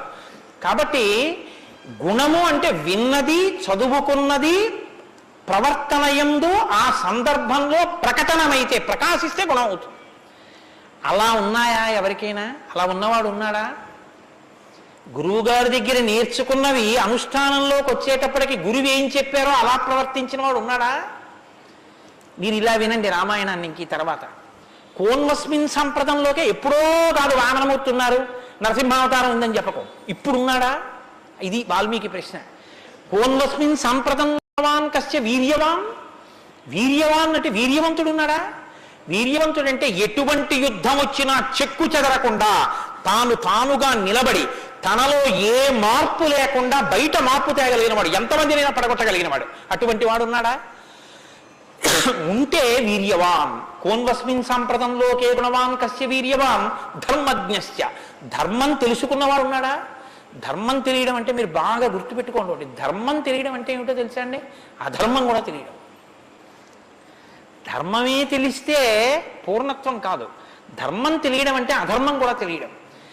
ఏది చెయ్యాలో తెలియడం అంటే ఏది చెయ్యకూడదో కూడా తెలియడం. మీరు కొంచెం ఆలోచించండి. నేను మాట అనేసి వదిలేస్తాను, ఇప్పుడు మీరు జవాబు చెప్పక్కర్లేదు. చెయ్యమన్నది చెయ్యడం తేలిక, చెయ్యొద్దన్నది వదిలేయడం తేలిక. చెయ్యొద్దన్నది వదిలేయడమే చాలా కష్టం. మీరు చూడండి, నేను మంత్రం ఇస్తాను, 11 మార్లు చెయ్యండి రోజు, ఒక్క మాట కూడా మీకు కోతి గుర్తు రాకూడదన్నాను అనుకోండి, అలా చేయగలరా? ఇది వద్దు అని ఏదంటామో అదే చేయబుద్ధి వేస్తుంది. దేవుడికి 2 అగరత్తులు పెట్టు అన్నాను అనుకోండి, భయానికో భక్తికో 2 అగరత్తులు వెలిగించేయడం తేలిక. వద్దన్నది చేయకుండా ఉన్నవాడు ప్రజ్ఞావంతుడు. వద్దన్నది చేయకుండా ఉండాలంటే అధర్మం తెలియాలి కదండి. అధర్మం తెలియడం, ధర్మం తెలియడం, ధర్మం పాటించడం, అధర్మం విడిచిపెట్టడం, అధర్మం చేసిన వాడిని కూడా ఉండకుండా చేయడం, ఎందుకంటే వాడి వల్ల ధర్మం వ్యాప్తి చెందకుండా, ఇది ధర్మం తెలియడం. కాబట్టి ధర్మజ్ఞశ్చ కృతజ్ఞశ్చ. కృతజ్ఞశ్చ అంటే ఎవరో తనకు ఒక ఉపకారం చేశాడు, వాడు అదృష్టం అండి నన్ను సేవించుకున్నాడు అండం కాదు, ఎంత మహానుభావుడండి, నిజంగా నాకు ఎంత ఉపకారం చేశారండి, ఎంత ఉపకారం చేశారండి అని తలుచుకు పొంగిపోగలిగినటువంటి మనసు ఉండడం. అసలు మనుష్య జన్మకు ఉండవలసిన ప్రధాన లక్షణం అదేనండి. కృతజ్ఞో నాస్తి నిష్కృతి. కృతజ్ఞత లేని వాడికి నిష్కృతి లేదు. అటువంటి కృతజ్ఞత ఉన్నవాడు ఉన్నాడా లోకంలో ఎవరైనా? ధర్మజ్ఞశ్చ కృతజ్ఞశ్చ సత్యవాక్యో. ఎప్పుడూ సత్యమే మాట్లాడాలి, మిన్ను విరిగి మీద పడిపోని నేను సత్యమే చెప్తాను అని వ్రతం పట్టినవాడు ఎవరైనా ఉన్నాడా? సత్యవాక్యో దృఢవ్రత. ఒక పని మొదలు పెడితే అనుకున్నాం కాదండి అది అలా అవుతుందా అందుకని వదిలేశాను లేండి ఇప్పుడు మార్చేశాను సంకల్పం అనకుండా తాను ఒక్కసారి నోటి వెంట ఇది చేస్తానని అంటే పిడుగులు పడిపోయినా ఆ పని చెయ్యగలిగినటువంటి వాడు, దాన్ని విడిచిపెట్టనటువంటి వాడు, అటువంటి పూనిక ఉన్నవాడు ఉన్నాడా దృఢవ్రత. కాబట్టి కోన్వస్మిన్ సాంప్రదం లోకే గుణవాన్ కశ్చ వీర్యవాన్ ధర్మజ్ఞశ్చ కృతజ్ఞశ్చ సత్యవాక్యో దృఢవ్రత చారిత్రేణ చకోయుక్త. ఆయన ప్రవర్తనని చూస్తే ఇంకా మీరు వేదం చదవక్కర్లేదు. వేదం చదవక్కర్లేదంటే చదవద్దని కాదు నా ఉద్దేశం. ఆయన ప్రవర్తన చూస్తే ఆయన ఏది చేశారో అదే వేదం చెప్పింది అని గుర్తు. అటువంటి ప్రవర్తన ఉన్నవాడు ఉన్నాడా? పడుకున్నా, లేచినా, మాట్లాడినా, కూర్చున్నా, నించున్నా, నడిచినా, ఏం చేస్తున్నా ధర్మానికి అనుగుణంగా ప్రవర్తించగలిగినటువంటి నడవడిగలిగినటువంటి వాడు లోకంలో ఉన్నాడా? చారిత్రేణ చకోయుక్త సర్వభూతేషు కోహిత. ఇంత బలపరాక్రమాలు ఉండి కూడా సమస్త భూతముల పట్ల దయ కలిగిన వాడు లోకంలో ఉన్నాడా? గుండెల నిండా అంత కారుణ్యం ఉన్నవాడు ఉన్నాడా? సర్వభూతేషు కోహిత విద్వాంకః. తెలుసుకోవలసినవన్నీ సమస్తము తెలుసుకున్నటువంటి విజ్ఞాని ఉన్నాడా? అటువంటి విద్వాంసుడు ఉన్నాడా? విద్వాంకః కస్సమర్థశ్చ. ఎటువంటి పనైనా సరే వీరు చెయ్యలేరు అనొచ్చేమో, కానీ ఆయన ఇది చెయ్యలేరని చెప్పడానికి ఒక పని లేకుండా ఏ పనులైనా చెయ్యగలిగిన వాడు ఉన్నాడా? కస్సమర్థశ్చ కశ్చైక ప్రియదర్శన. ఎప్పుడు మీరు చూసినా చూడాలనిపించేట్టుగా ఉండేవాడు ఉన్నాడా? ఆయన యుద్ధం చేస్తుంటే వింటినారి లాగుతున్నాడు, అందం. ఆయన అడవిలో నడుస్తున్నాడు, అందం. ఆయన కిరీటం పెట్టుకున్నాడు, అందం. ఆయన పాదపీఠం మీద పాదం పెట్టాడు, అందం. ఆయన జిన్నెడు పాలు పోసుకుని జటాజూటం కట్టుకున్నాడు, అందం. ఆయన ఏమీ లేదు, నారచీర కట్టుకుని కోదండం పట్టుకున్నాడు, అందం. ఆయనకి కోపం వచ్చి కన్నులు ఎర్రబారాయి, అందం. ఆయన బాలరాముడిగా పిలక పెట్టుకుని వెడుతున్నాడు, అందం. సీతమ్మతో మాట్లాడుతున్నాడు, అందం. నిద్రపోతున్నాడు, అందం. అసలు ఏది చూసినా అందం. అబ్బా ఇప్పుడు అంత బాగుంటాడండి, ఆ తర్వాత బాగుంటాడండి, కొంచెం అలంకారం చేసుకుంటాడు బాగుంటుంది అనడానికి ఏమైనా ఉంటుందా? ఎప్పుడు నువ్వు చూసినా అలాగే చూడాలనిపించేటట్టుగా ఉండేవాడు ఎవరైనా ఉన్నాడా? కశ్చైక ప్రియదర్శన. ఎంత పెద్ద మాట అండి. నిద్రపోతుంటే చూసావు, ఆహా నిద్రపోతుంటే చూడాలండి ఆయన సౌందర్యం. ఆ మాట ఎవరికన్నా ఉంటుందండి లోకంలో? ఏమన్నా ఆయన నిద్రపోతుంటే ఎంత బాగుంటాడండి అంటారా? ఏమన్నా ఆయన నిద్ర లేచి ఒళ్ళు విల్చుకుంటుంటే చూడాలండి ఆయన అందం ఎవరికైనా ఉందా? ఆయన యుద్ధం చేస్తుంటే చూడాలండి అందం ఎవరికైనా ఉంటుందా? ఎంతటి అందగాడు రామో. ఆయన పుంసామోహన రూపాయ పుణ్య శ్లోకాయ మంగళం. ఆడవాళ్ళు మోహించడం కాదు, పురుషులు మోహించారు ఆయన్ని. అంతటంతగాడు. కొన్ని కోట్ల మంది కంఠాలు కోసేశాడంతే రామావతారంలో. నెత్తుటిని ఏర్లు పాడించాడు, అయినా అందం. ఈ భుజాలు అందం, గడ్డం అందం, చెక్కిళ్ళు అందం, ఆ ఆజానుబాహు వరవింద దళాయతాక్షం, ఆ కళ్ళందం, ఆ కనుబొమలందం, ఆ ముక్కందం, ఆ మూచందం, ఆ గడ్డం అందం, ఆ కంఠం అందం, అన్నీ అందం. అందమే రాముడు, రాముడే అందం, రాముడే అభిరాముడు. అటువంటి వాడు ఉన్నాడా? కశ్చైక ప్రియదర్శన ఆత్మవాంకో. గొప్ప ధైర్యవంతుడు ఉన్నాడు ఆ లోకంలో. ధైర్యవంతుడు అంటే మీరు బాగా జ్ఞాపకం పెట్టుకోండి. ధైర్యవంతుడు అన్న మాటకు అర్థం ఏంటో తెలుసా అండి? భయం లేనివాడు అని కాదు. ధైర్యము అన్న మాటకి ఇంకో అర్థం కూడా ఉంది. ధైర్యము అంటే తాను ఏ పని మీద బయలుదేరాడో ఆ పనికి అనుగుణమైనటువంటి సంభారములను మాత్రమే దగ్గరుంచుకుని ఆ పని మీద మాత్రమే దృష్టి పెట్టి ఆ పనిని పాడు చేసేటటువంటి ఏ ఇతర ఆకర్షణీయమైనటువంటి వ్యవహారమైనా త్రోసి రాజని విడిచిపెట్టగలిగినటువంటి పూనిక ఉన్నవాడు ఉన్నాడా? నేను ఏకపత్ని వ్రతం చేస్తానన్నాడు, భార్యని రావణాసురుడు ఎత్తుకుపోయాడు, చాలా మంది వచ్చి మీద పడ్డారు. మా నాన్నగారు దక్షిణ నాయకుడు, మా వంశంలో చాలా మంది దక్షిణ నాయకులు, మా ఆవిడ దగ్గర లేదు కదండి అని ఏమైనా పొరపాటు పడ్డాడా? తాను ఏది అన్నారో రామో దీర్ణాభిభాషతే, 2 మాటలు నాకు రావమ్మా అన్నాడు అంతే. లోకంలో అవతార పరిసమాప్తి వరకు అంతే. అలా ఉండగలిగిన వాడు ఉన్నాడా? ఆత్మవాంకో జితక్రోధో. కోపాన్ని గెలిచిన వాడు ఉన్నాడా? కోపాన్ని గెలవడం ఏమిటండి? అది ఏమైనా ఎదురుగుండా వచ్చి నిలబడుతుందా క్రోధం? ఎలా గెలుస్తారు అంటే క్రోధం ఎక్కడి నుంచి వస్తుందో మూలస్థానాన్ని గుర్తెరగడం, వికార కారణాన్ని తెలుసుకోవడమే క్రోధాన్ని గెలవడం. అంటే మీరు చూడండి, నాకండి ఎంత కోపం వచ్చేసిందో అంటాడు. ఎంత కోపం వచ్చేసిందోకి ఎక్కడి నుంచి వచ్చింది? ఇక్కడి నుంచే రావాలి కోపం. ఇక్కడి నుంచి రావడానికి అనువైన అవకాశం, వాతావరణం నువ్వు ఇస్తే రావడానికి సిద్ధంగా ఉంటుంది. మంట పుట్టడానికి సిద్ధంగా ఉన్నట్టు ఉంటుంది అది. నువ్వు అది పుడితే ఎంత వికారంగా ఉంటావో, నీ ముఖం ఎలా ఉంటుందో, ఎంత జేవురించుకుని ఉంటుందో, ఎలా అరుస్తావో, నీ చేతులు ఎలా ఉంటాయో ఓసారి ఆ టైంలో వీడియో తీసి చూసుకో ఎలా ఉంటుందో. అసహ్యం వేస్తుంది మన మీద. మనకి అదేంటంటే అలా ఉన్నాననిపిస్తుంది. ఇన్ని వికారములు ఇది వస్తే వస్తున్నాయని తెలుసుకుని అది రాకుండా తొక్కి పెట్టగలిగిన వాడు ఉన్నాడా? అలా ఉంటే జితక్రోధో, అలాంటి వాడు ఉన్నాడయా లోకంలో? ఆత్మవాన్కో జితక్రోధో ద్యుతిమాన్కో, అపారమైనటువంటి కాంతి కలిగిన వాడు ఉన్నాడా? ద్యుతిమాన్కో ననసూయక, అసూయని గెలిచిన వాడు ఉన్నాడా? తనకన్నా గొప్పవాడు కనపడితే ఆహాహా మహాత్ములు ఎంత గొప్ప పరిశ్రమ చేశారో, ఇంత గొప్పవాడు అయ్యాడని నమస్కారం చేసి తెలుసుకోవాలి. తనకన్నా తక్కువవాడు కనపడితే ఈశ్వరానుగ్రహంతో ఈయన వృద్ధిలోకి రావాలనగలగాలి. కిందవాడిని చూసి అహంకరించకూడదు, పైవాడిని చూసి అసూయపడకూడదు. ఈ రెండు ఉన్నవాడు ఉన్నాడా? ద్యుతిమాన్కో ననసూయక కస్య బిభ్యతి దేవాశ్చ జాత రోషస్య సంయుగే. కోపం లేని వాడికి కోపం ఎలా వస్తుంది మరి? అంటే కోపం తెచ్చిపెట్టుకున్నట్టు నటిస్తాడు అంతే. ఎందుకు నటించాలి అంటే ఏదో పని చక్కబెట్టాలంటే కోపం వచ్చినట్టు ఒకసారి ఇలా అంటాడు. అనేటప్పటికి అమ్మ బాబు ఆయన కోపం వచ్చిందంటే హడిలిపోయి అందరూ జాగ్రత్తగా ఉంటారు. ఎవరికి కోపం వచ్చిందని అనిపిస్తే 33 కోట్ల మంది దేవతలు కూడా ఉనికిపోతారో అలా కోపాన్ని తెచ్చిపెట్టుకునేవాడే తప్ప అసలు కోపం రావడం అన్నది లేనివాడు ఒకరిలో ఉన్నాడా? అలాంటి వాడు ఎవడైనా ఉంటే ఎప్పుడో ఉన్నాడని చెప్పద్దు, ఇప్పుడు ఉన్నాడా? నేను చూడ్డానికి వీలుగా ఉన్నాడా? ఈ కాలంలో ఉన్నాడా? ఉంటే అటువంటి వాడి గురించి నాకు చెప్పు, నాకు వినాలని ఉందన్నాడు. ఇప్పుడు వస్తోంది రామాయణం. ఇప్పుడు చెప్పాలి నారదుడు ఎవరో తెలుసా? ఆయన రాముడే. ఆయన ఇల్లాలే నీ దగ్గరుంది, ఆయన బిడ్డలే నీ దగ్గర ఉన్నారు.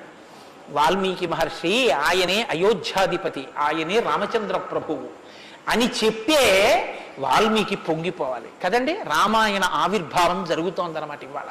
ఇవాళ రామాయణం పుడుతోంది. ఆ సన్నివేశంలో ఉన్నాం మనం. ఇప్పుడు ఈ మాటలు అడిగితే వాల్మీకి మహర్షి చాలా చమత్కారమైనటువంటి జవాబు ఒకటి చెప్పారు. ఆయన అన్నారు, బహవో దుర్లభాశ్చైవ ఏత్తయా కీర్తితా గుణాః మునే వక్షామ్యహం బుద్ధ్వా తేర్యుక్త శ్రూయతాన్నరః. చాలా క్లిష్టమైనటువంటి ప్రశ్న ఒకటి అడిగావు. సాధారణంగా లోకంలో మానవుల్లో నువ్వు అడిగినటువంటి 16 గుణములు ఒక వ్యక్తి యందు ప్రకాశించేటటువంటి వాడు ఉండడు. కాబట్టి ఇప్పుడు ఎవరై ఉండాలి? నరోత్తముడై ఉండాలి, సాక్షాత్ శ్రీ మహావిష్ణువు అయి ఉండాలి. అటువంటి వాడే కాని నరుడిగానే ఉన్నాడు ఇప్పుడు. ఆయన విష్ణు అంటే ఆయనే అంగీకరించాడు. ఆయన నేను నరుణ్ణి అంటాడు, నేను దాశరథిని అంటాడు, నేను దశరథ మహారాజు కొడుకునయ్యా అంటాడు. నరుడిగా ఈ లోకంలో తిరుగుతున్నవాడు ఉన్నాడు. అటువంటి వాడి గురించి చెప్తాను, జాగ్రత్తగా వినన్నాడు. ఇది సంక్షేప రామాయణం. 100 శ్లోకాలతో ఇక్కడ ప్రతిరోజు సంక్షేప రామాయణం జరుగుతోంది అని అన్నారే. సంక్షేప రామాయణాన్ని పెద్దలు సంప్రదాయంలో ఏమని పిలుస్తారో తెలుసా అండి? మాలామంత్రము అని పిలుస్తారు. ఎందుకంటే శారదా తిలకము అని మంత్రాల గురించి చెప్పేటటువంటిది, బీజాక్షరాల గురించి చెప్పే విషయం ఒకటి ఉంది. అందులో 10 అక్షరాలు మంత్రంలో దాటిపోతే దాన్ని మాలామంత్రములని పిలుస్తారు. 100 శ్లోకములతో ఉన్న సంక్షేప రామాయణం మాలా మంత్రం. అందుకే సంక్షేప రామాయణాన్ని పారాయణ చేస్తే అది రక్షణ చేస్తుంది. మన్నాత్ త్రాయితే ఇది మంత్ర. దాన్ని మననం చేస్తే అది కాపాడుతుంది. సంక్షేప రామాయణం కూడా అలా కాపాడుతుంది. సద్గురువైనటువంటి నారద మహర్షి నోటిలోంచి పుట్టింది సంక్షేప రామాయణం. యోగులు రమించడం అంటే బాహ్యంలో తిరిగేటటువంటి మనస్సుని బుద్ధిని నిగ్రహించి వెనక్కి తిప్పి ఆత్మలోకి దింపి తాను ఒకటిగా నిలబడిపోయి పొందేటటువంటి ఆనందమేదో అది సాకారమును పొందితే రాముడు. కాబట్టి యోగులు రమించేటటువంటి స్వరూపమేదో దానికి రామ అని పేరు. కాబట్టి రామో నామ జనైశ్రుత నియతాత్మా మహావీర్యో ద్యుతిమాన్ ధృతిమాన్ వసి. నువ్వు చెప్పినటువంటి గుణములన్నీ ఉన్నవాడు, దానితో పాటుగా వసి ఇంద్రియములను నిగ్రహించినటువంటి వాడు. ఇంద్రియాలను నిగ్రహించడం అన్న మాట మీరు రామాయణంలో చాలా జాగ్రత్తగా గమనించి తెలుసుకోవలసింది. ఇంద్రియాలని నిగ్రహించడం అంటే ఏమిటో తెలుసా అండి? మనసు దేన్ని చూస్తే, దేన్ని వింటే కదిలిపోతుందో, ప్రశాంతంగా ఉన్నది అలజడిని పొందుతుందో దాన్ని చూడకుండా, దాన్ని వినకుండా బలవంతంగా నిగ్రహించడం ఎటువంటిదో తెలుసా అండి? ఒక త్రాచుపాము అలా వెళ్ళిపోతుంది. గభాల్ని ఇలా చూశాడు, అయ్య బాబాయ్ త్రాచుపాము పెద్ద గెంతు గెంతాడు. అది అకస్మాత్తుగా ఏమైందంటే ఆ గెంతడంలో త్రాచుపాము యొక్క పడగ మీద 2 కాళ్ళు వేసి తొక్కాడు. ఇప్పుడు త్రాచుపాము తల పైకి ఎత్తలేకపోతుంది.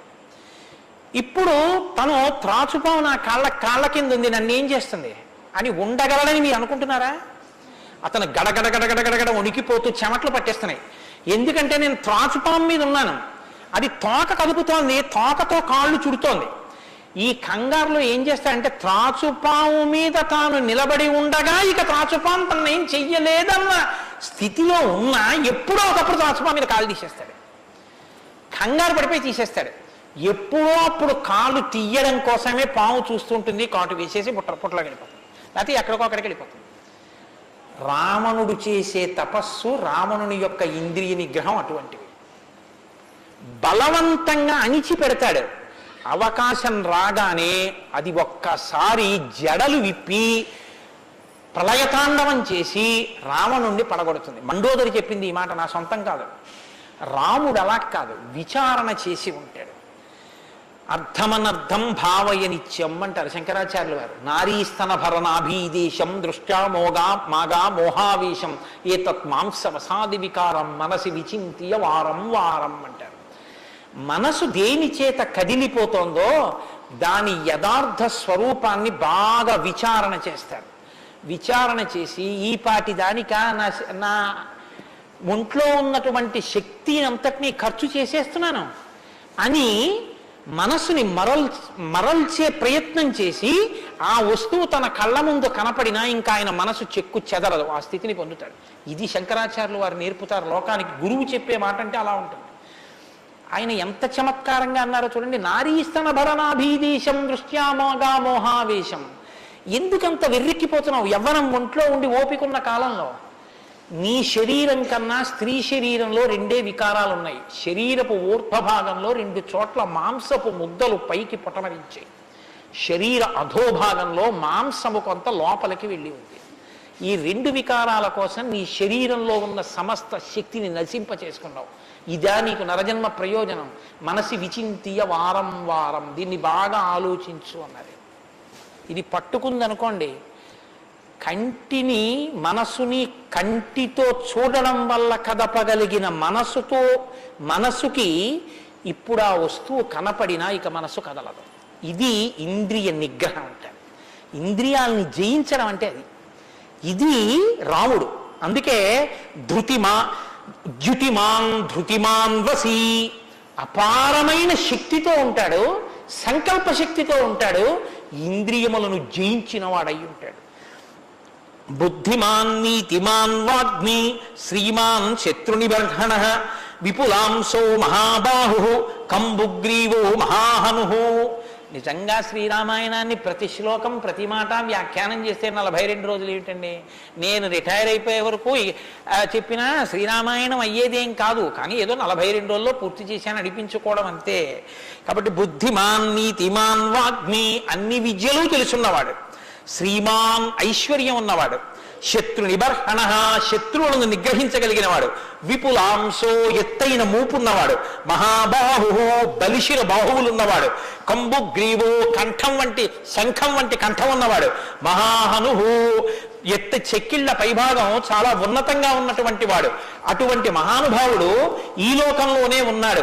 ప్రజాపతి సమశ్రీమాం ధాతారి పురిశూదన రక్షితా జీవలోకస్య ధర్మస్య పరిరక్షిత రక్షితా స్వస్య ధర్మస్య స్వజనస్య రక్షిత వేదాంగతత్వజ్ఞో ధనుర్వేదే చ నిష్ఠిత. ఎంత గొప్పగా మాట్లాడారండి నారద మహర్షి. నిజంగా ప్రజాపతి సమశ్రీమాన్, ఈ ప్రపంచాన్నంతటినీ పోషించగలిగినటువంటి వాడు, సాక్షాత్ శ్రీ మహావిష్ణువు. ధాతారి పునిశూదన శత్రువులను నిగ్రహించగలిగిన వాడు, రక్షిత జీవలోకస్య ఈ లోకాలన్నింటినీ రక్షించగలిగిన వాడు, ధర్మస్య పరిరక్షిత ధర్మాన్ని రక్షించేటటువంటి వాడు. ధర్మాన్ని రక్షిస్తాడు కాబట్టి అధర్మాన్ని నిగ్రహిస్తాడు కూడా. ధర్మస్య పరిరక్షిత రక్షిత స్వస్య ధర్మస్య, తన ధర్మాన్ని తాను రక్షించుకుంటాడు. రక్షిత స్వస్య ధర్మస్య స్వజనస్య రక్షిత, అందరినీ రక్షిస్తే మరి స్వజనులు ఎవరు అంటే ఆయననే నమ్ముకుని ఉన్న వాళ్ళెవరో ఆ వారి రక్షణ యందు మరింత అప్రమత్తంగా ఉండేటటువంటి స్వరూపం ఉన్నటువంటి వాడు. అటువంటి వాడు సచ సర్వగుణోపేత కౌసల్యానందవర్ధన సముద్రయివ గాంభీర్యే ధైర్యేణ హిమవానివా. ఇందులోంచేనండి వాల్మీకి మహర్షి చెప్పిన శ్లోకాల్లోంచే తర్వాత ఉపమానాలన్నీ వచ్చాయి. ఇప్పటికీ మనం చూడండి, ఆయన మేరునగ ధీరుడండి అంటాం. ఆయన్ని పోల్చి చెప్పేటప్పుడు హిమవత్ పర్వతము వంటి వాడు, సముద్రము వంటి గాంభీర్యం ఉన్నవాడు అని చెప్పారు నారద మహర్షి. సముద్రం చూడండి ఎంత గంభీరంగా ఉంటుందో. సముద్రం కడుపులో ముత్యాలు, రత్నాలు, వజ్రాలు ఇన్ని ఉంటాయి. ఇన్ని ఉన్నా కప్పి ఉంచుతుంది. సముద్రంలో బడబాగ్ని ఉంటుంది, కానీ తాను మాత్రం చల్లగా ఉంటుంది. సముద్రం ఒడ్డుకొస్తుంది, వచ్చి మీ కాళ్ళు తాను కడుగుతుంది. చేతకానిది ఎదురొచ్చి మీ కాళ్ళు కడిగిందని మీరు ధూర్తతనంతో లోపలికెడితే మిమ్మల్ని తనలో కలుపుకుంటుంది. ఎదురొచ్చి మీ దగ్గరికి వస్తోంది కదా అని మీ కాలి చెప్పు తీసి అందులో వేస్తే తీసుకొచ్చి అవతల బారేస్తుంది ఒడ్డున. ఇది సముద్రం యొక్క గాంభీర్యం. తాను ఉప్పు కయ్యగా ఉంటుంది, పర్వదిన స్నానానికి పనికొస్తుంది. ఇన్నిటిని కప్పిపుచ్చి నిలబడగలిగినటువంటి స్వరూపం సముద్రం. కడుపులో బడబాగ్ని ఉన్న, సీతాపహరణమే జరిగిన, తండ్రే మరణించిన, రాజ్యమే పోయిన, అరణ్యంలో తిరిగిన, జుట్టు తీసేసిన, జిల్లేడు పాలు పోసుకుని ఆఖరికి ఆ జటలు కట్టుకున్న, నారచీర కట్టుకున్న, పాదాలకి చెప్పులే లేకపోయినా, అగ్నిహోత్రాన్ని చంకన తగిలించుకున్న, అడవిలో మృగాన్ని బాణం పెట్టి కొట్టి చర్మం ఒలిచి మాంసం తీసి తెచ్చి సీతమ్మ వండితే తప్ప తినలేని స్థితిలో రాజారాముడు అయినటువంటి వాడు బ్రతకవలసి వచ్చిన తెల్లవారుజామున 4 గంటల సమయంలో దాహమేస్తున్న ఏనుగు నదిలో తొండం పెట్టి నీళ్లు తాగడానికి కూడా భయపడినంత చలికాలంలో కూడా వెళ్ళి స్నానం చెయ్యగలిగిన మొనగాడు, ఇన్ని కష్టాలు కడుపులో పెట్టుకుని కూడా పైకి చెక్కు చెదరకుండా ఉండగలిగినటువంటి గంభీరమూర్తి ఆయనయా రాముడంటే అన్నాడు నారదుడు. కాబట్టి సముద్ర ఇవ గాంభీర్యే ధైర్యేన హిమవానివా, ధైర్యంలో హిమవత్ పర్వతం వంటి వాడు. పర్వతాన్ని చూడండి, వర్షధారల చేత కొట్టబడుతుంది, పిడుగులు పడిపోతాయి. ఆ పర్వతం మీదే చెట్లు పెరుగుతాయి, ఆ పర్వతం మీదే సింహాలు తిరుగుతాయి, పులులు తిరుగుతాయి. ఆ సముద్రానికి కన్నాలు పెట్టి పావులు పడుకుంటాయి. చిట్టెలుకలు కన్నాలు చేసి ఆ పర్వత పాదాల మీద తిరుగుతూ ఉంటాయి. ఎలుక కన్నం పెట్టి తనలో దూరిందని బెంగ పెట్టుకోదు, ఒక ధూర్తుడు కాళ్లతో పైకెక్కాడని బెంగ పెట్టుకోదు, వర్షధారలు కొట్టాయని కదలదు, పిడుగులు పడ్డాయని చెక్కు చెదరదు, పులులు సింహాలు తిరుగుతున్నాయని బెంగ పెట్టుకోదు, మహాత్ములు తన మీద నడుస్తున్నారని పొంగిపోదు, తన మీద ఈశ్వరుడి దేవాలయం కట్టారని పరవశించిపోదు, తాను అలాగే నిలబడి ఉంటుంది. చెక్కు చెదరక నిలబడగలిగినటువంటి పర్వతం ఎటువంటిదో రాముడు అటువంటి వాడు. ఇది నారదుడు ఒక నరుడిగా ఆయనకున్న లక్షణాలు చెప్తున్నాడు. ఇవి నీవు సంతరించుకో, కొన్నైనా ప్రతిదానికి విచలితుడమైపోవడం కాదు, ప్రతి చిన్నదానికి కదిలిపోవడం కాదు, ధైర్యంగా నిలబడగలగాలి. నాకు కాకపోతే ఎవరికి వస్తాయి కష్ట సుఖాలు అనేటటువంటివి చేసుకున్న కర్మను అనుసరించి అని నిలబడగలిగినటువంటి స్థితి రామాయణం ఇస్తుంది.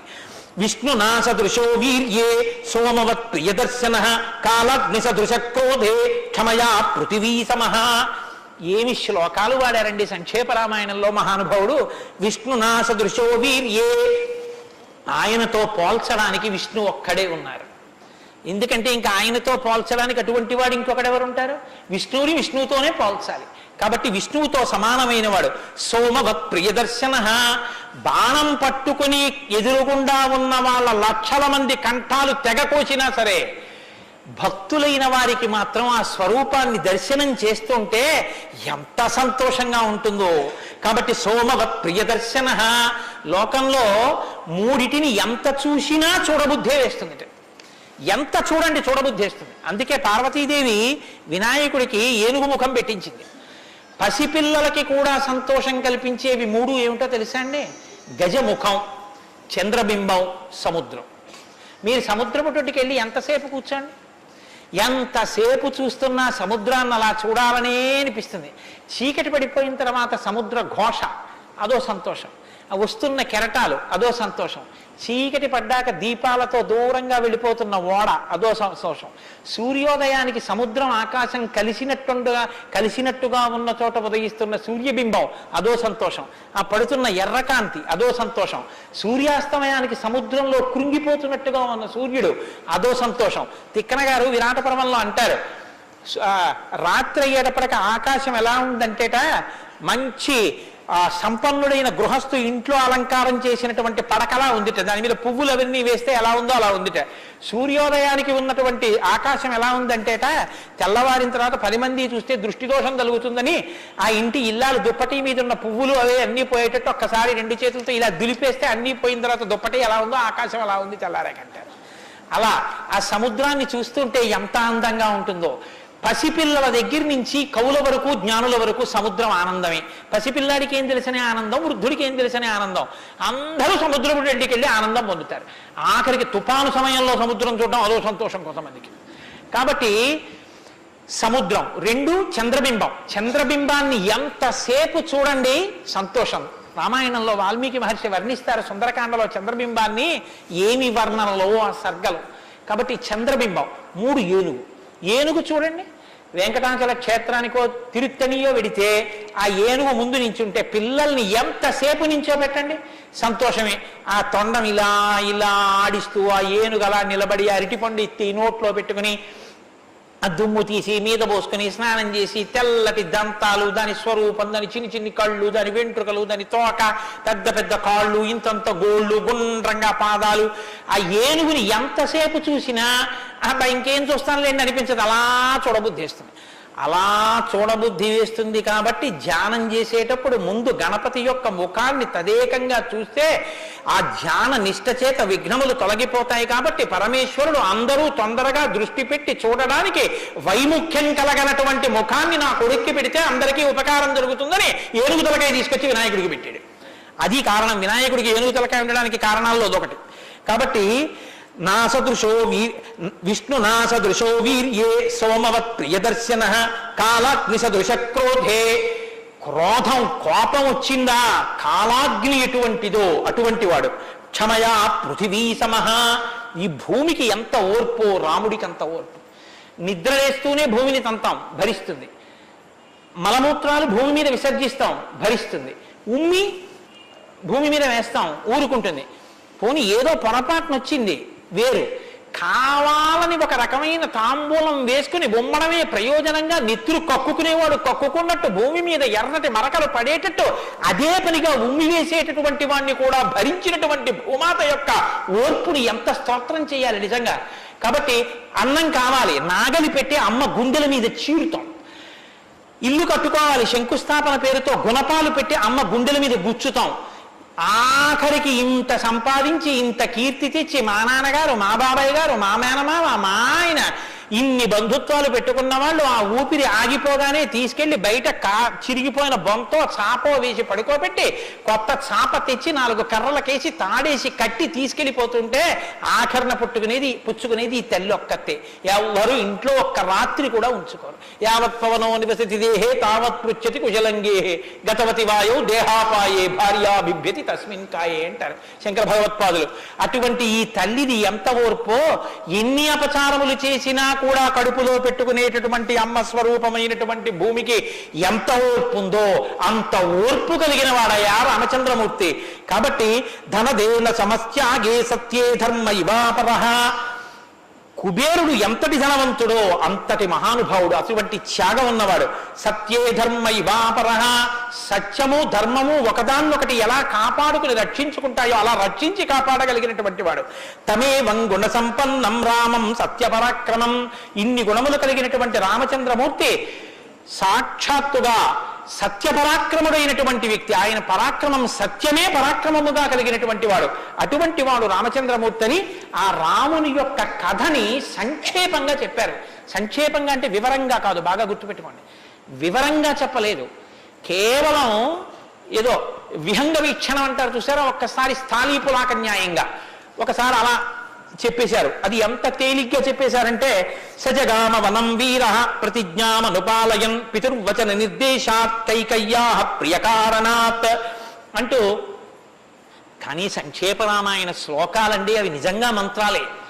దశరథ మహారాజు గారు లేక లేక లేక లేక సంతానం కలగలేదని బెంగ పెట్టుకుని అశ్వమేధయాగం చేసి తత్పాపాన్ని పోగొట్టుకుని పుత్రకామేష్టి చేస్తే యజ్ఞపురుషుడు ఆవిర్భవించి ప్రసాదాన్ని ఇస్తే ఆ పాయసాన్ని అనురూపలైనటువంటి తన భార్యలు స్వీకరిస్తే పెద్ద భార్య అయినటువంటి కౌసల్యాదేవి యొక్క గర్భాన్ని జనించినటువంటి సాక్షాత్ విష్ణుస్వరూపుడైన ధర్మాత్ముడైన రామచంద్రమూర్తి పినతల్లి అయిన కైకమ్మ 14 సంవత్సరములు అరణ్యవాసం చేసి రాజ్యాభిషేకాన్ని విడిచిపెట్టుకోవాలి రామచంద్రమూర్తిని 2 వరములు రాత్రికి రాత్రి దశరథ మహారాజు గారిని అడ్డుపెట్టి నిగ్రహిస్తే తండ్రిని సత్యవాక్యమునందు నిలబెట్టడం కోసమని రామచంద్రమూర్తి రాజ్యాన్ని పరిత్యజించి నారవస్త్రాలు కట్టుకుని చెప్పులు కూడా విడిచిపెట్టి మహానుభావుడు అరణ్యానికి బయలుదేరి వెళ్ళిపోతున్నారు.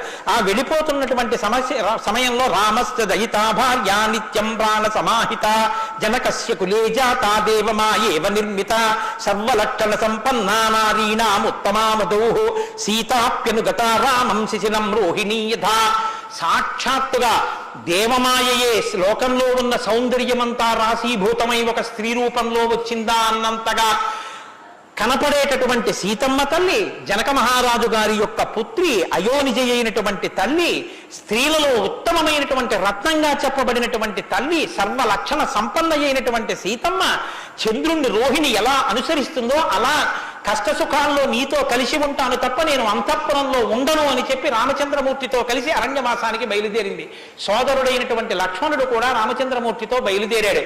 ముగ్గురు అరణ్యవాసం చేస్తున్నటువంటి సమయంలో చిత్రకూట పర్వతం మీద ఉండగా తనకి రాజ్యం కావాలని భరతుడు కోరకపోయినా తల్లి వరం చేత రాజ్యాన్ని పొందడానికి అర్హుడైన భరతుడు మేనమావ గారి ఇంటి నుంచి తిరిగి వచ్చేసరికి దశరథ మహారాజు గారు ప్రాణాలు విడిచిపెడితే నాకు ఈ రాజ్యం వద్దని భరతుడు శత్రుఘ్నుడితో వశిష్ఠుడితో తల్లులతో కలిసి చిత్రకూట పర్వతం దగ్గరికి వెళ్ళి, అన్నా రామా నాకొద్దు, ఈ రాజ్యం నువ్వే తీసేసుకోమని ఎంత నిగ్రహించినా ధర్మాత్ముడు సత్యవాక్య పరిపాలకుడైనటువంటి రామచంద్రమూర్తి నా తండ్రిని సత్యంలో నిలబెట్టడం కోసం నేను ఈ వనవాసానికి వచ్చాను తప్ప నాకు ఈ రాజ్యం అక్కర్లేదని స్వీకరించడం మానేసి తన పాదుకలను తీసుకెళ్లి భరతుడికి ఇస్తే భరతుడు పాదుకలను పట్టుకుని నందిగ్రామానికి వచ్చి సింహాసనం మీద పెట్టి రాజ్యం చేస్తుంటే మహానుభావుడు చిత్రకూట పర్వతం మీదే ఉన్నట్టయితే వచ్చినటువంటి తల్లులు సోదరులైనటువంటి భరత శత్రుఘ్నులు జ్ఞాపకానికి వస్తారని చిత్రకూటాన్ని విడిచిపెట్టి దండకారణ్యంలో ప్రవేశించి ఉన్నటువంటి సమయంలో అక్కడ ఉన్నటువంటి రాక్షసులలో ఒకటి అయినటువంటి శూర్పణఖ వచ్చి రామచంద్రమూర్తి యొక్క తమ్ముడైన లక్ష్మణుడు, లేదా సంక్షేప రామాయణం ప్రకారం రాముడంటే లక్ష్మణుడు చేసిన పని రాముడు చేసినట్టే, అందుకని రాముడి చేత ముకుచెవులు కోయబడితే ఆ శూర్పణఖ చేత ప్రేరేపింపబడిన కరదూషణాదులు త్రిశిరస్సు అనేటటువంటి 14,000 మంది రాక్షసులు రాముడి మీద దండెత్తి వస్తే తృణప్రాయంగా 14,000 మందిని నిగ్రహించినటువంటి రామచంద్రమూర్తి యొక్క పరాక్రమాన్ని శూర్పణఖ వల్ల తెలుసుకున్నటువంటి రావణాసురుడు అసూయతో సీతమ్మ తల్లి మీద మోహంతో సీతమ్మ తల్లిని అపహరించి తీసుకుని వెళ్ళిపోతే ఆగ్రహించినటువంటి రామచంద్రమూర్తి శబరిని దర్శనం చేసి తర్వాతి కాలంలో సుగ్రీవుడితో స్నేహం చేసి వారిని నిగ్రహించి దశ దిశలకి వానరుల్ని పంపిస్తే దక్షిణ దిక్కుకు వెళ్ళినటువంటి హనుమ సీతమ్మ తల్లి యొక్క జాడ కనిపెట్టి 100 యోజనముల సముద్రాన్ని దాటి ఈవలి ఒడ్డుకు వచ్చి రామచంద్రమూర్తికి సీతమ్మ క్షేమవార్త చెప్తే రామచంద్రమూర్తి నీలుని యొక్క సహకారంతో సముద్రానికి సేతువు కట్టి సముద్రాన్ని దాటి ఆవలి ఒడ్డుకు వెళ్లి లంకారాజ్యంలో వానర సహకారంతో రావణ కుంభకర్ణాది వీరులను నిగ్రహించి తిరిగి మళ్ళీ అయోధ్య పట్టణానికి వచ్చి పట్టాభిషిక్తుడై 11,000 సంవత్సరములు ఈ రాజ్యాన్ని పరిపాలన చేసి రామరాజ్యం ఇలా ఉంటుంది అని చెప్పి లోకానికి చాటి చెప్పిన వాడయ్యా రామచంద్రమూర్తి అంటే సంక్షేప రామాయణాన్ని కథారూపంగా శ్లోకరూపంగా నారద మహర్షి వాల్మీకి మహర్షిగా ఉపదేశం చేశారు. ఉపదేశం చేస్తే సంతోషించారు. ఆ రామరాజ్యం యొక్క గొప్పతనాన్ని 4 శ్లోకాలు వినకపోతే మనం దోషం చేసిన వాళ్ళం అవుతాం. ప్రహృష్టముదితో లోకస్తుష్ట పుష్ట సుధార్మిక నిరామయో హ్యరోగస్యా దుర్భిక్ష భయవర్జిత న పుత్రమరణం కించిత్ ద్రక్షంతి పురుషః క్వచిత్ నార్యాశ్చా విధవా నిత్యం భవిష్యంతి పతివ్రతాః న చాగ్నిభయం కించిత్ ఆప్సుమజ్జంతి జంతవః న మాతజం భయం కించిత్ నాపి జ్వరకృతం తథా న చాపి క్షుద్భయం తత్ర న తస్కర భయం తథా నగరాణి చ రాష్ట్రాణి ధనధాన్యయుతాని చ నిత్యం ప్రముదితాః సర్వే యథా కృతయుగే తథా అశ్వమేధశతైర్రిష్ట తథా బహుసువర్ణకైః. రామచంద్రమూర్తి రాజ్యం చేసేటటువంటి కాలంలో కొడుకులు మరణిస్తే పెద్దవాళ్ళైనటువంటి వాళ్ళు పిల్లలకి ప్రేతకార్యం అన్నది లేదు. స్త్రీలు విధవలై భర్త మరణిస్తే జీవించవలసినటువంటి దౌర్భాగ్యం లేదు. అందరూ పసుపు కుంకాలతో భర్త చేతుల మీద వెళ్ళిపోయేవారు.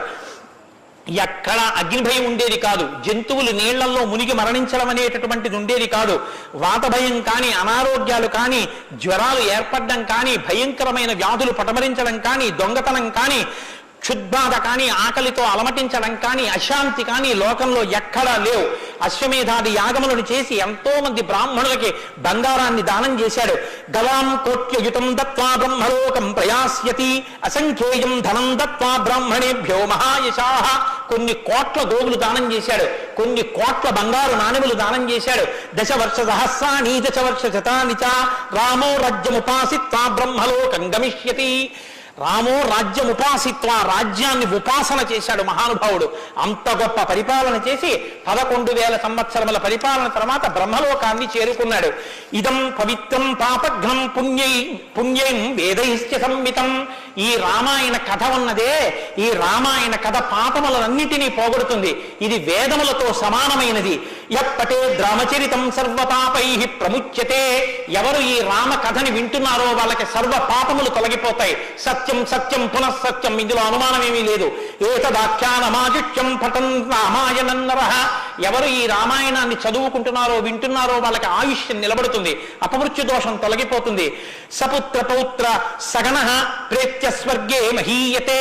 పుత్రుల్ని కొడుకుల్ని మనవల్ని చూసిన తర్వాత 3 తరాలు చూసిన తర్వాత సంతోషంతో సుఖశాంతులతో ఇహమనందు జీవించి ఆఖర తేలికగా శరీరం నుంచి ప్రాణం విడిపోయి జీవుడు సంతోషంగా భగవన్నామం చెప్తూ స్వర్గలోకాన్ని చేరుకుంటాడు.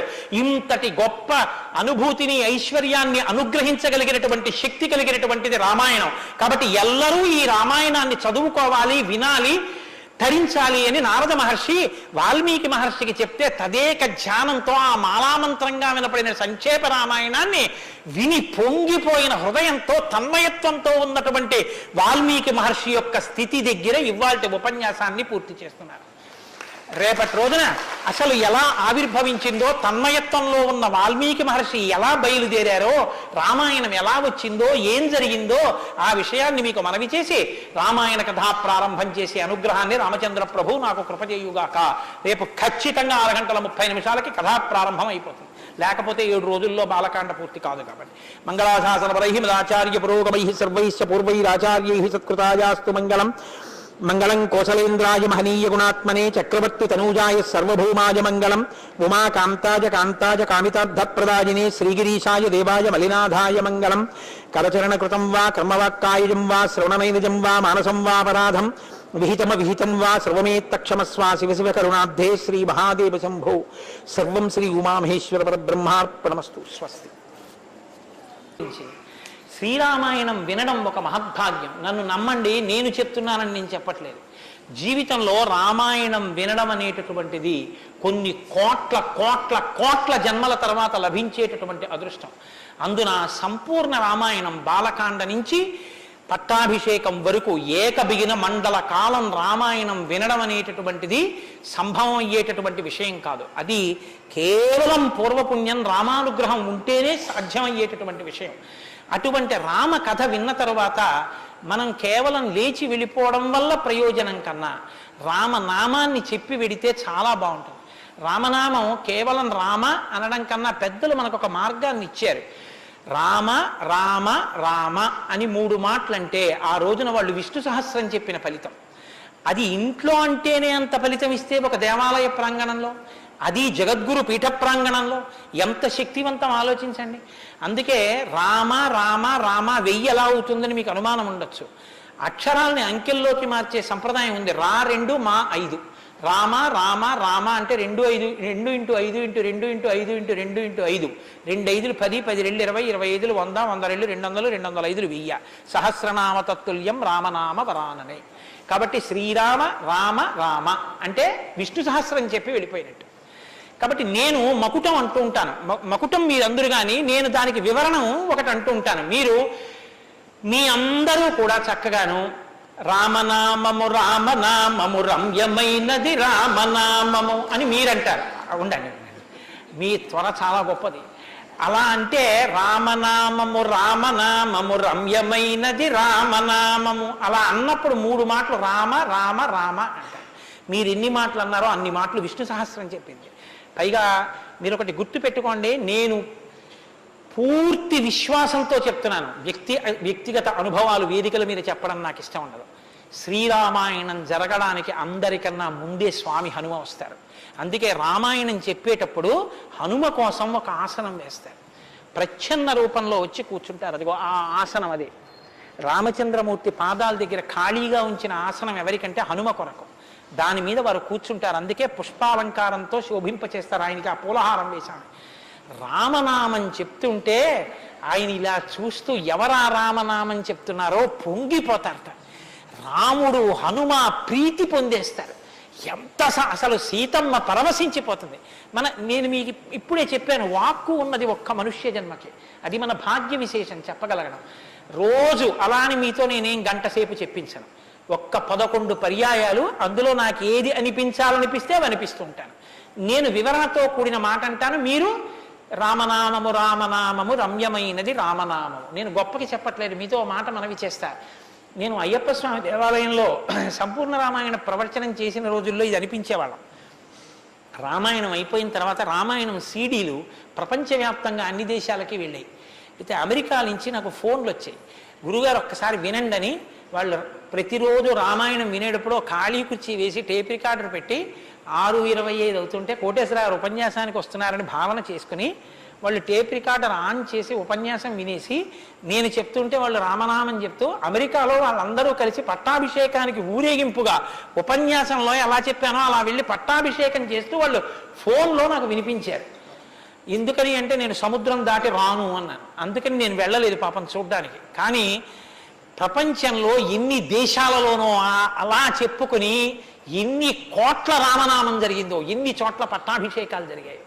మళ్ళీ ఆనాడు సంపూర్ణ రామాయణం చెప్పించాడు రామచంద్ర ప్రభు, ఈనాడు మళ్ళీ గుంటూరు శారదాపీఠంలో చెప్పగలుగుతున్నాం.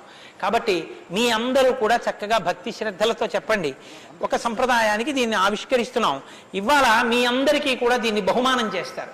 మీ అందరూ కూడా చక్కగా ప్రతిరోజు దీన్ని తీసుకొచ్చి రోజు ఇందులోంచి నామాలు చదువుకోవచ్చు, మీ ఇంటి దగ్గర కూడా చదువుకోవచ్చు. ఇవాళ మాత్రం నేను చెప్పింది మకుటని చెప్పండి. ఏమండి అందరికి సంతోషం.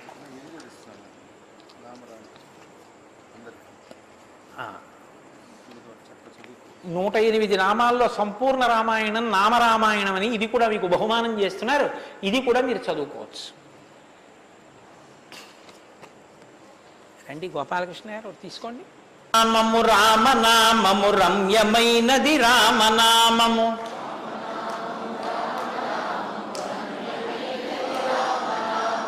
దారి నుండి గనడచు వారికి తోడు నీడే రామనామము. రామనామము రామనామము రమ్యమైనది రామనామము, నారదాది మహామునీంద్రులు నమ్మినది శ్రీరామనామము.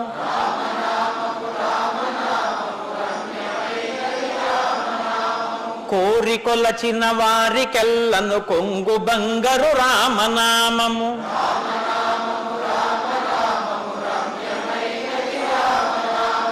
అండపిండ బ్రహ్మాండములకు ఆధారమైనది రామనామము.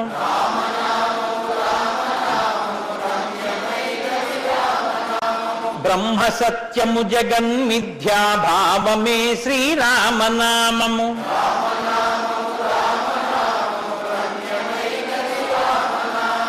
ఆంజనేయుని వంటి భక్తులకా నిర్వికారము నిర్వికల్పము నిర్గుణము శ్రీరామనామము.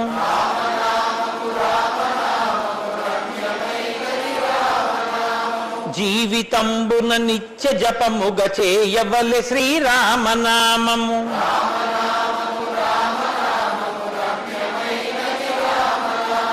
నిజ స్వరూపము బోధకంబగు తారకము శ్రీరామనామము.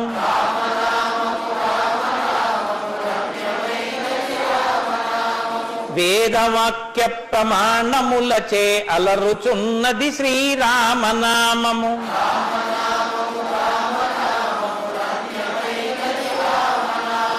తల్లి వలె రక్షించు సుజనుల నెల్ల కాలము రామనామము.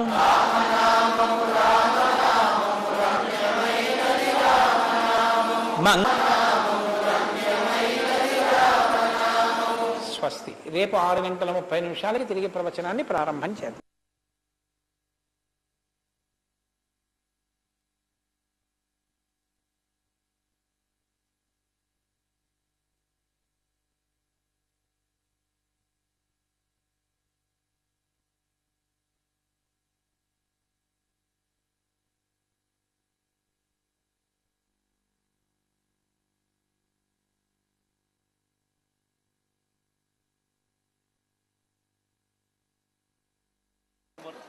చాలా సంతోషం, చాలా సంతోషం.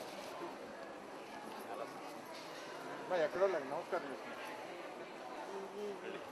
విజయ్ కుమార్ గారు చెప్పాను రండి సార్.